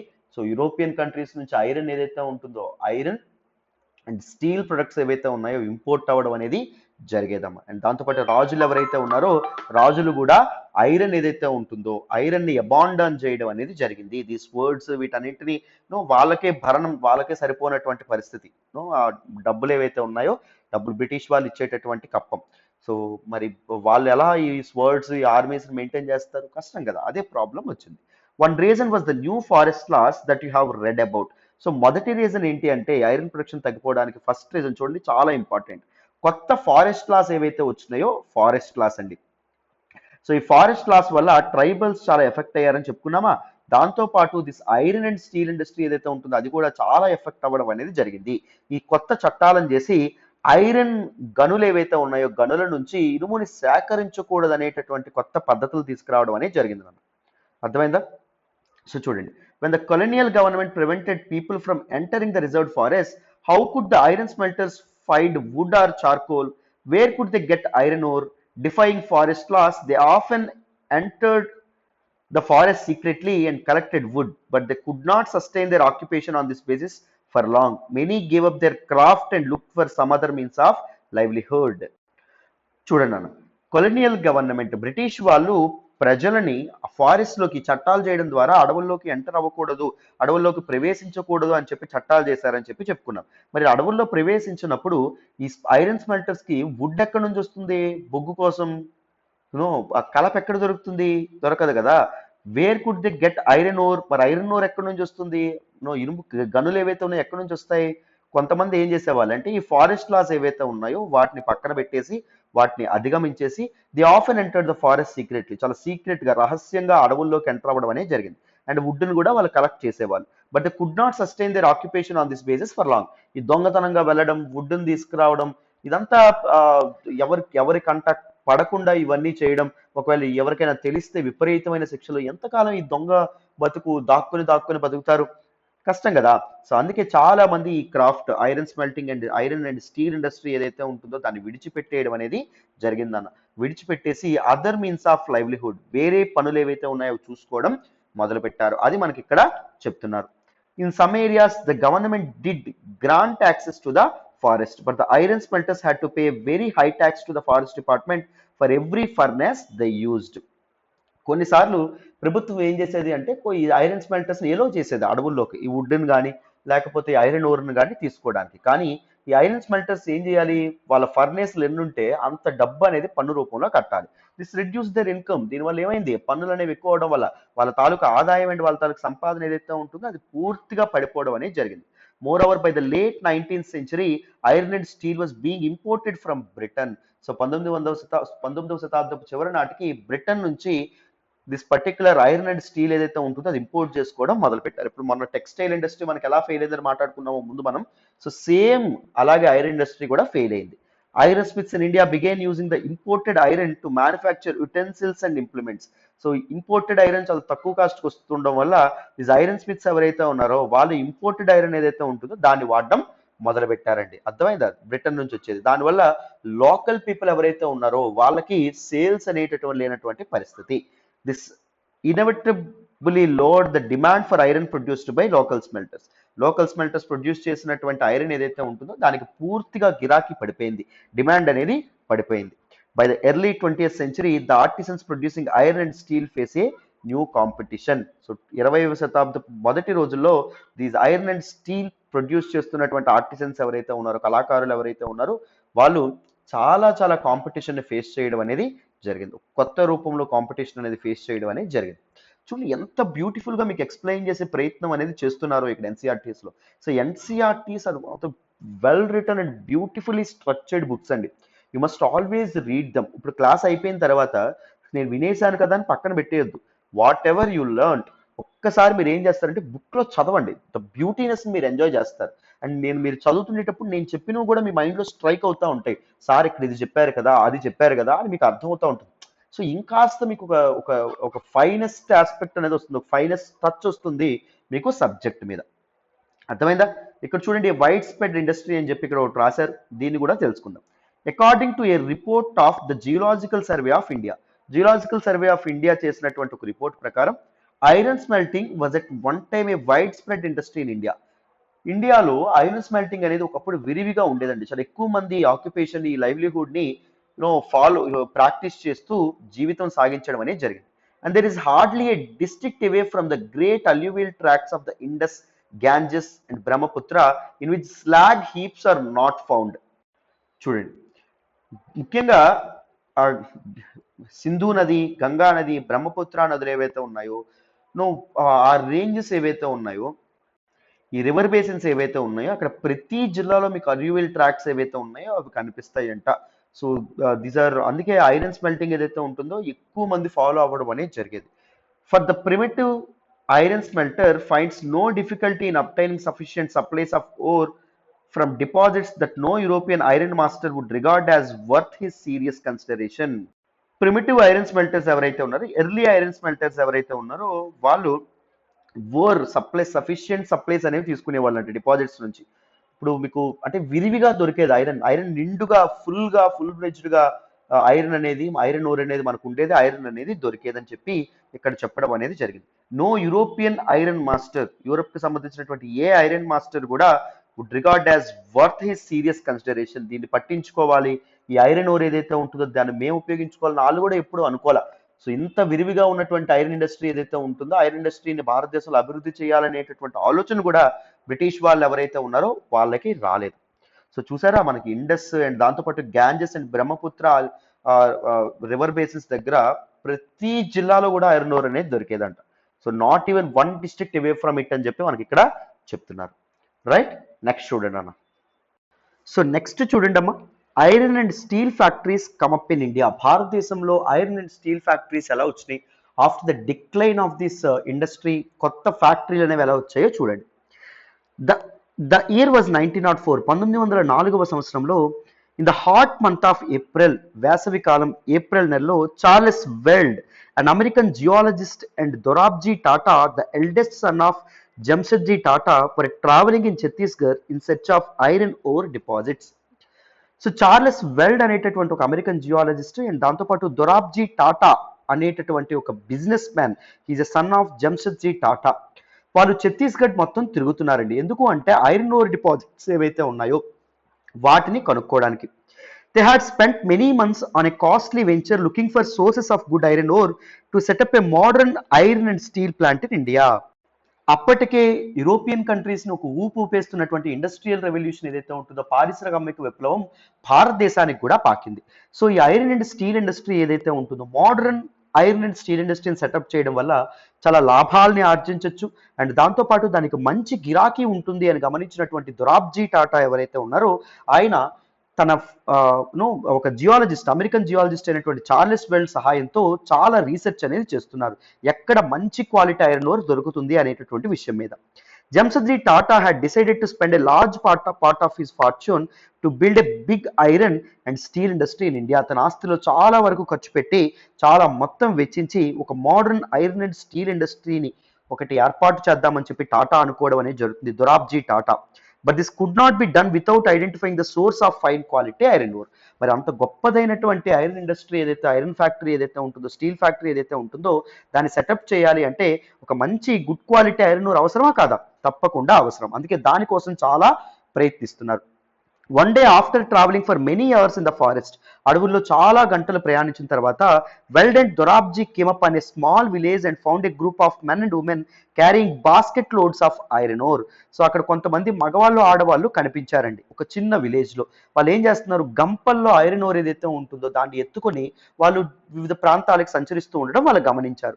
This people were the Agarias. ఇందాక అగారియా కమ్యూనిటీ గురించి చెప్పామా, iron smelting community, the fine quality of iron implements తయారు చేస్తారని చెప్పి. సో వాళ్ళే వీళ్ళు. When asked where they had found the iron ore, iron ore ఎక్కడ కనిపించింది మీకు అని అడగగానే the Agarias pointed out a hill in the distance, దూరంగా ఉన్నటువంటి ఒక కొండ ఏదైతే ఉంటుందో ఒక కొండని చూపిస్తారు. Weld and Dorabji reach the hill, ఆ కొండని చేరుకోగానే after an exhausting trek through dense forest, దట్టమైనటువంటి అడవుల గుండా వాళ్ళు ప్రయాణించడం అనేది తమ జర్నీ సాగించడం అనేది జరుగుతుంది. కాలినడక మీద వెళ్తారు, రాళ్ళనక రప్పనక లేకుండా. And exploring the hill, the geologists declared that they had at last found what they had been looking for. ఆ కొండ ఏదైతే ఉంటుందో ఛత్తీస్గఢ్లో ఉన్నటువంటి కొండని క్లోజ్గా పరిశీలించినటువంటి చార్లెస్ వెల్డ్ ఆయన ఏమన్నారు అంటే, మనకి ఏది కావాలనుకుంటున్నామో, దేనికోసమైతే ఇన్నాళ్ళుగా శ్రమిస్తున్నామో అది మనకి దొరికిపోయినట్టే. This is gold, this is good quality of iron ore అని చెప్పి ఆయన చెప్తారు. Rajhara hills had one of the finest ores in the world. So Rajhara hills in Chhattisgarh, so finest iron ore ఉన్నటువంటి వెరీ ఇంపార్టెంట్ హిల్స్ అని చెప్పి మనకి చెప్తున్నారు. But there was a problem, కానీ ఒక సమస్య ఉంది. The region was dry and water necessary for running the factory was not to be found near by. అది ఎడారి ప్రాంతంలో ఉంది, డ్రైగా ఉంది, ఎటువంటి మచ్చుక్కైన ఒక నీరు కూడా లేనటువంటి పరిస్థితి. సో మరి ఫ్యాక్టరీ రన్ చేయాలంటే వాటర్ అనేది అవసరం కదా, మరి వాటర్ ఎక్కడి నుంచి వస్తుంది అనేటటువంటిది సమస్య. The Tatas had to continue their search for a more suitable place to set up their factory. So Tatas iron ore అనేది ఉన్నప్పటికీ ఫ్యాక్టరీ నిర్మించడానికి సరైనటువంటి అనువైనటువంటి స్థలం కోసం వాళ్ళు వీధి ఊరూరా తిరుగుతూ ఉన్నారండి. However, the Agarias helped in the discovery of a source of iron ore that would later supply the Bhilai steel plant. So Agarias ఎవరైతే ఉన్నారో మొత్తానికి వాళ్ళు ఏ హెల్ప్ చేశారు, సో భిలాయ్ స్టీల్ ప్లాంట్కి కావాల్సినటువంటి ఇనఫ్ ఐరన్ ఓర్ ఏదైతే ఉంటుందో దానికి మార్గాన్ని చూపించారు. ఆ సోర్స్ ఏదైతే ఉంటుందో ఆ సోర్స్ని టాటాస్కి చూపించడం అనేది జరిగింది. A few years later, a large area of forest was cleared on the banks of river Subarnarekha to set up the factory and an industrial township, that is Jamshedpur. ఒక ఇండస్ట్రియల్ టౌన్షిప్ అయినటువంటి జంషెద్పూర్ని and దాంతోపాటు ఒక ఫ్యాక్టరీని కట్టడానికి వాళ్ళకి అనువైన స్థలం దొరికింది. ఎక్కడండి, సుబర్ణరేఖ నదీ తీరంలో. Here there was water near iron ore deposits, ఇక్కడ వాటర్ ఉంది, ఐరన్ ఓర్ డిపాజిట్స్ కూడా ఇక్కడ కనిపిస్తూ ఉన్నాయి. The Tata iron and steel company TISCO that came up began producing steel in 1912. 1912లో ఈ టిస్కో కంపెనీ ఏదైతే ఉంటుందో Tata iron and steel company start అవ్వడం అనేది జరిగిందండి. స్టీల్ ప్రొడ్యూస్ చేయడం, ఉక్కును ప్రొడ్యూస్ చేయడం మొదలుపెట్టింది. TISCO was set up at an opportune time. All through the late 19th century India was importing steel that was manufactured in Britain. So సరైనటువంటి సమయంలో టిస్కో రావడం అనేది జరిగింది. సో అప్పుడు ఏం చేస్తున్నాం మనం, బ్రిటన్ నుంచి స్టీల్ ఏదైతే ఉంటుందో దాన్ని ఇంపోర్ట్ చేసుకుంటున్నాం. Expansion of the railways in India has produced a huge market for the rails produced in Britain. బ్రిటన్లో ప్రొడ్యూస్ చేసినటువంటి పట్టాలు ఏవైతే ఉన్నాయో తనకి చాలా డిమాండ్ అనేది అదే సమయంలో ఉండడం అనేది జరిగింది. This is the Tata iron and steel factory on the banks of river Subarnarekha in 1940 అండి. 1940లో నిర్మించినటువంటి one of the very important factory నాన్న. నెక్స్ట్ చూడండి అమ్మా. For a long while, British experts in the Indian Railways were unwilling to believe that good quality steel could be produced in India. So Indian రైల్వేస్లో పనిచేస్తున్నటువంటి British experts ఎవరైతే ఉన్నారో, British నిపుణులు ఎవరైతే ఉన్నారో వాళ్ళు నమ్మలేకపోయారు. ఏంటి, సో ఈ రైల్వేస్ ఎక్స్పాన్షన్ కావాల్సినటువంటి good quality steel, good quality of iron మనకి ఇక్కడే దొరుకుతుంది అని వాళ్ళు నమ్మలేకపోవడం అనేది జరిగిందమ్మా. By the time TISCO was set up the situation was changing. TISCO set up చేయగానే పరిస్థితులు అనేవి మారుతూ రావడం అనేది జరిగింది. 1914లో the first world war broke out. So మొదటి ప్రపంచ యుద్ధం అనేది మొదలవడం అనేది జరిగింది. Steel produced in Britain now had to meet the demands of war in Europe. So యూరప్లో జరుగుతున్నటువంటి ఆ యుద్ధం ఏదైతే ఉంటుందో, మొదటి ప్రపంచ యుద్ధానికి కావాల్సినటువంటి ఆర్మరీస్ కానీ వీటన్నిటి తయారు చేయడానికి ఐరన్ ఏదైతే కావాలో ఐరన్ అనేది బ్రిటన్ నుంచి వెళ్ళేది. అప్పుడు ఇండియాలో రైల్వేస్ ఎక్స్పాన్షన్కి మనకి ఇప్పుడు ఐరన్ అనేది ఉందా, బ్రిటన్ నుంచి వస్తుందా, రానటువంటి పరిస్థితి. దాంతోపాటు ఇంకొకటి ఏంటంటే, వరల్డ్ వార్ సమయంలో ఏవైనా trade ships, merchant ships pass అయ్యేవనుకోండి, ఏం చేసేవాళ్ళు అంటే వాటిని బ్లాస్ట్ చేసేవాళ్ళు, వాటిని కంప్లీట్గా డిస్ట్రాయ్ చేసేవాళ్ళు. సో అంత శ్రమపడి బ్రిటన్ నుంచి ఇండియాకి స్టీల్ పంపించడం కూడా ఇబ్బంది పెట్టేటటువంటి అంశం, అది బ్రిటిష్ వాళ్ళకి తెలుసు. So imports of British steel into India decline dramatically. So ఇండియాకి బ్రిటిష్ స్టీల్ దిగుమతి అవ్వడం చాలా వరకు తగ్గిపోయింది. And the Indian railways turn to TISCO for supply of rails. Indian railways దేని వైపు చూసింది, టిస్కో వైపు చూడడం అనేది జరిగింది. ఎందుకు, ఫర్ ద పట్టాలు ఏవైతే ఉన్నాయో పట్టాల కోసం, పట్టాలు తయారు చేయడానికి ఐరన్ ఓర్ స్టీల్ కావాలి కదా, అందుకోసం.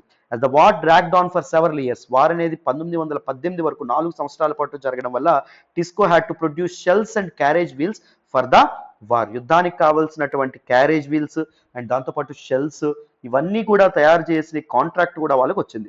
బై 1919కి the colonial government was buying 90% of the steel manufactured by TISCO. TISCO produce చేస్తున్నటువంటి 90% స్టీల్ని, ఉక్కుని ఎవరు ఇప్పుడు కొనుక్కుంటారో బ్రిటిష్ వాళ్ళే కొనుక్కోవడం అనేది జరుగుతుంది అన్నమాట. చూడండి, over time TISCO became the biggest steel industry within the British empire. British ఎంపైర్లో, బ్రిటిష్ సామ్రాజ్యంలోనే one of the very important and one of the biggest steel industry అవ్వడం అనేది జరిగింది. నాట్ ఓన్లీ ఇన్ ఇండియా అండి, టోటల్ బ్రిటిష్ వాళ్ళు పరిపాలిస్తున్నటువంటి colonies ఏవైతే ఉన్నాయో కాలనీస్ అన్నింట్లోకెల్లా. In the case of iron and steel, as in the case of cotton textiles, industrial expansion occurred only when British imports to India declined and the market for Indian industrial goods increased. In the textile industry చదివామా, దాంతోపాటు iron and steel కూడా చూడండి ఎప్పుడు తగ్గితే, British నుంచి ఇండియాకి imports, దిగుమతులు అనేవి ఎప్పుడైతే తగ్గినాయో, ఎప్పుడైతే ఇండియాలో తయారు చేసినటువంటి వస్తువులకి వాల్యూ అనేది పెరుగుతూ రావడం అనేది జరిగిందో, అప్పుడు మాత్రమే ఈ ఇండస్ట్రీస్ ఏవైతే ఉన్నాయో అవి సేవ్ అవ్వడం అనేది జరిగింది. ఇండస్ట్రీస్ ఏవైతే ఉన్నాయో అవి ఎక్స్పాండ్ అవ్వడం అనేది జరిగింది. వీటిని మీరు జాగ్రత్తగా గమనించాలి. Expansion at the end of the war. To meet the demands of the war, TISCO had to expand its capacity. So war యొక్క డిమాండ్స్ అండ్ దాంతోపాటు రైల్వేస్ యొక్క డిమాండ్స్ని ఫుల్ఫిల్ చేయాలి అంటే, సో టిస్కోకి ఏంటండి రావడం అనేది జరిగింది, టిస్కో తన కెపాసిటీని అండ్ దాంతోపాటు తన సైజ్ ఆఫ్ ద ఫ్యాక్టరీని కూడా ఎక్స్టెండ్ చేయాల్సినటువంటి అవసరం ఏర్పడింది. The programme of expansion continued after the war. ఈ ఎక్స్పాన్షన్ ఏదైతే ఉంటుందో అది యుద్ధం తర్వాత విపరీతంగా పెరగడం అనేది జరిగింది. He receive new power houses and boiler houses being built in Jamshedpur in 1919. 1919లో కొత్త బాయిలర్ హౌసెస్ అండ్ దాంతోపాటు పవర్ హౌసెస్ ఏవైతే ఉన్నాయో అవి నిర్మిస్తున్నటువంటి ఆస్పెక్ట్స్ మీరు ఇక్కడ చూడొచ్చు. అక్టోబర్ 1919లో ఈ ఎక్స్పాన్షన్ అనేది జరగడం అనేది జరిగింది. గమనిస్తున్నారా, రైట్ నాన్న. నెక్స్ట్ చూడండి అమ్మా. This happen during the first world war and after ఈ ఎక్స్పాన్షన్, ఇండస్ట్రియల్ ఎక్స్పాన్షన్ ఇండియా మొదటి ప్రపంచ యుద్ధం తర్వాత మొదలవ్వడం అనేది జరిగింది. As the Nationalist movement developed and the industrial class became stronger, the demand for government protection became louder. ఎప్పుడైతే Nationalist movement, జాతీయవాదం ఎప్పుడైతే డెవలప్ అయిందో, ఇండస్ట్రియల్ క్లాసెస్ ఏవైతే ఉన్నాయో రిచ్గా ఎప్పుడైతే గ్రో అయినాయో, స్ట్రాంగ్గా గ్రో అయినాయో, గవర్నమెంట్ ప్రొటెక్ట్ చేయాలి ఏంటి, డొమెస్టిక్ ఇండస్ట్రీస్ని, దేశీయ వ్యాపారాలు ఏవైతే ఉంటాయో వాటిని గవర్నమెంట్ తప్పకుండా ప్రొటెక్ట్ చేయాలి. గవర్నమెంట్ ఎలా ప్రొటెక్ట్ చేస్తుంది sir, how government will protect these domestic industries అంటే ఇంపోర్ట్స్ని తగ్గించడం ద్వారా, బ్రిటన్ నుంచి వచ్చేటువంటి ఇంపోర్ట్స్ మీద బ్యాన్ వేయడం ద్వారా, అయితే బ్రిటన్ నుంచి వచ్చినటువంటి ఇంపోర్ట్స్ మీద ఎక్కువ ట్యాక్సెస్ పన్నులు ఏవైతే ఉన్నాయో పన్నులు వేయడం ద్వారా. అర్థమైందా? సో ఆ విధమైనటువంటి డిమాండ్స్ కూడా మొదలైనవి. Struggling to retain it's control over India, the British government had to కన్సీడ్ many of these demands in the last decades of the colonial rule. So British పాలనలో చివరి సంవత్సరాలకు వచ్చేటప్పటికి సో అప్పటికే భారతదేశం మీద తన హోల్డ్, బ్రిటిష్ వాళ్ళ తనకు హోల్డ్ సన్నగిలుతుంది. స్వాతంత్రం మీద వెడ్జ్ ఆఫ్ సక్సెస్ అనిపిస్తుంది. సో స్వాతంత్రం వచ్చేటట్టుగా కనిపిస్తుంది. సో అదే సమయంలో దీస్ డిమాండ్స్ ఏవైతే ఉన్నాయి, ఇండస్ట్రియల్ క్లాస్ యొక్క demands, so they demand to for the protection of domestic industries అది సక్సీడ్ అవ్వడం అనేది జరిగింది. దానికి కొలోనియల్ గవర్నమెంట్ యాక్సెప్ట్ కూడా చేయడం అనేది జరిగింది నాన్న. అర్థమైందా? ఇది మీరు జాగ్రత్తగా గుర్తుపెట్టుకోవాలి. Now look at elsewhere. Early years of industrialisation in Japan. జపాన్లో ఇండస్ట్రియలైజేషన్, ఇండస్ట్రియల్ రెవల్యూషన్ ఎలా మొదలైంది, పారిశ్రామికీకరణ జపాన్ ఎలా చెందుతుంది అనేటటువంటిది చూడాలి. The history of industrialisation of Japan in the late 19th century presents a contrast to that of India. So జపాన్లో industrialisation మొదలవ్వడం అండ్ ఇండియాలో ఇండస్ట్రియలైజేషన్ మొదలవ్వడం మధ్య మీరు పూర్తి వ్యత్యాసాలు, చాలా డిఫరెన్సెస్ మీరు గమనించవచ్చు. The colonial state in India keep to expand the market for British goods was unwilling to support Indian industrialist. So colonial government ఏదైతే ఉందో, బ్రిటిష్ గవర్నమెంట్ ఏదైతే ఉందో, సో బ్రిటిష్ గూడ్స్ని ఇండియాలో ప్రొడ్యూస్ చేయడానికి, బ్రిటిష్ గూడ్స్కి ఇండియా అనేది పెద్ద మార్కెట్గా మార్చడానికి, ట్రాన్స్ఫార్మ్ చేయడానికి ఏం చేశారు, ఇండియన్ ఇండస్ట్రియలిస్ట్ ఎవరైతే ఉన్నారో వాళ్ళకి ఎప్పుడూ సపోర్ట్ చేయాలని వాళ్ళు ఉండేవాళ్ళు కాదు. అర్థమైందా? బట్ కానీ జపాన్లో the state encourage the growth of industries. Government industries ఏవైతే ఉన్నాయో వాటిని ఎంకరేజ్ చేయడం మొదలుపెట్టింది. కొత్త కొత్త ఇండస్ట్రీస్ అనేవి రావడం, కొత్త కొత్త ఇన్నోవేషన్స్ అనేవి, కొత్త కొత్త సాంకేతిక సైన్స్ అండ్ టెక్నాలజీ జపాన్లో అదే సమయంలో అభివృద్ధి చెందడం అనేది జరిగింది. The Meiji regime which assumed power in Japan in 1868, 1868లో మెయిజీ గవర్నమెంట్ అనేది ఎప్పుడైతే జపాన్లో రావడం అనేది జరిగిందో, they believe that Japan needed to industrialise in order to resist western domination. So western powers domination ఏదైతే ఉందో, వెస్టర్న్ కంట్రీస్ యొక్క ఆధిపత్యం ఏదైతే ఉంటుందో దానికి ఒక చెక్ పెట్టాలంటే జపాన్ ఒక ఇండస్ట్రియలైజ్డ్ కంట్రీగా ఎదగాలి అని వాళ్ళు భావిస్తారు. So it initiated a series of measures to help industrialisation. So పారిశ్రామికీకరణని అభివృద్ధి చెందించడానికి ఇది చాలా చాలా మెజర్స్, చాలా పాలసీస్, చాలా డెసిషన్స్ అనేవి తీసుకొస్తారు. Postal services, telegraph, railways, steam powered shipping were developed. ఇవన్నీ జపాన్లో డెవలప్ అవ్వడం అనేది జరుగుతుంది. The most advanced technology from the west was imported and adapted to the needs of the Japan. Western nations నుంచి సాంకేతికత ఏదైతే ఉంటుందో టెక్నాలజీని ఇంపోర్ట్ చేసుకుంటారు, ఇంపార్టెంట్ ప్రొడక్ట్స్ని ఇంపోర్ట్ చేసుకుంటారు, అండ్ దాంతోపాటు దిస్ ఎడ్యుకేషన్ ఏదైతే ఉంటుందో దాన్ని కూడా తెచ్చుకోవడం అనేది జరుగుతుంది. సో జపాన్ అవసరాలకు తగినట్టుగా ఆ టెక్నాలజీని వాళ్ళు యూజ్ చేసుకోవడం మొదలు పెడతారు. Foreign experts were brought to train Japanese professionals. So Japanese professionals ఎవరైతే ఉన్నారో వాళ్ళని ట్రైన్ చేయడానికి వెస్టర్న్ ఎక్స్పర్ట్స్ ఎవరైతే ఉన్నారో, ఫారిన్ ఎక్స్పర్ట్స్ ఎవరైతే ఉన్నారో వాళ్ళని పిలుచుకొస్తారు. Industrialist were provided with generous loans for investment by banks set up by the government. ప్రభుత్వం సెటప్ చేసినటువంటి బ్యాంకులు ఏవైతే ఉన్నాయో ఇండస్ట్రియలిస్ట్కి చాలా తక్కువ ఇంట్రెస్ట్ రేట్కే, తక్కువ వడ్డీ రేట్కే లోన్లు ఇవ్వడం మొదలు పెడతాయి for the expansion and for the initiation of the industries. Large industries were first started by the government and then sold off at cheap rates to business families. So government పెద్ద పెద్ద industries ఏవైతే ఉన్నాయో, government ఎవరు ముందుకు రాకపోయినప్పటికీ గవర్నమెంటే start చేస్తుంది. అది లాభాల పాట పండేటప్పటికీ చాలా తక్కువ కాస్ట్కి బిజినెస్ ఫ్యామిలీస్ ఏవైతే ఉన్నాయో, వ్యాపార కుటుంబీకులు ఎవరైతే ఉన్నారో వాళ్ళకి ప్రభుత్వమే ఇండస్ట్రీస్ని అప్పగిస్తుంది. In India colonial domination created barriers to industrialisation. భారతదేశంలో కొలోనియల్ డామినేషన్, బ్రిటిష్ డామినేషన్ ఏదైతే ఉంటుందో ఇట్ క్రియేటెడ్ బ్యారియర్స్ అండి, చాలా అడ్డంకులు సృష్టించింది ఇండస్ట్రియలైజేషన్కి, పారిశ్రామికీకరణకి. In Japan the fear of foreign conquest spurred industrialisation. So foreign conquest, విదేశీ శక్తులు ఏవైతే ఉన్నాయో మమ్మల్ని ఆక్రమించవచ్చు, సో మేము స్ట్రాంగ్గా తయారవ్వాలి, మేము గట్టిగా తయారవ్వాలి, మేము టెక్నాలజీలో డెవలప్ అవ్వాలి అనేటటువంటి ఆలోచన ఏదైతే ఉంటుందో ఆ జపాన్లో ఇండస్ట్రియలైజేషన్ పెరగడానికి కారణమైంది. But it also meant that the Japanese industrial development from the beginning was link to military needs. కానీ ఇంకొకటి మనం గమనించాల్సింది ఏంటి అంటే జపాన్ వాళ్ళు ఇండస్ట్రియల్ డెవలప్మెంట్ ఎక్కువగా దేని మీద ఫోకస్ చేశారు, తమ మిలిటరీ నీడ్స్ ఏవైతే ఉన్నాయో దాన్ని ఫుల్ఫిల్ చేసుకోవడానికి. అంటే గన్స్ కానీ, ఆర్మరీస్ కానీ, ఇలాంటివి ఏవైతే ఉన్నాయి, డిఫెన్స్ టెక్నాలజీ, డిఫెన్స్ ఎక్విప్మెంట్స్ ఏవైతే ఉన్నాయో వాటిని ఎక్కువగా తయారు చేసేవాళ్ళు అనమాట. ఇట్స్ యాక్చువల్లీ కేస్ స్టడీ అని చెప్పుకోవచ్చు. ఇండియాలో ఒక కేసు అయితే జపాన్లో ఇంకొక కేసు మనకు ఉండడం అనేది జరిగింది. చూసారా? Right. So this is all about this particular chapter అమ్మ. మీకు డీటెయిల్డ్గా ఈ చాప్టర్ అనేది అర్థమైందని అనుకుంటున్నాను. సో ఒక్క క్లాస్ వినడమే కాకుండా విన్నాక ఒక్క 10 నిమిషాలు మీరు ఒక్కసారి చదివేశారనుకోండి మొత్తం, మీకు కంప్లీట్‌గా క్లారిటీతో రావడం అనేది జరుగుతుంది. మీకు పరిస్థితులు చాలా చక్కగా అవగాహన రావడం అనేది జరుగుతుంది. అర్థమైందా? So this is all about this particular chapter. మీకు నా ఎక్స్‌ప్లనేషన్ వస్తున్నట్టయితే please keep liking our videos. మీ ఫ్రెండ్స్‌తో షేర్ చేసుకోండి. ఎలా ఉంది ఎక్స్‌ప్లనేషన్ అనేది కూడా మీరు కామెంట్ చేయండి. Thank you so much for all the support and all the love so far. Thank you so much. మళ్ళీ ఎన్సీఆర్టీ నెక్స్ట్ చాప్టర్లో 7th చాప్టర్లో 8th ఎన్సీఆర్టీ 7th చాప్టర్లో కలుద్దాం. బాయ్ నాన్న.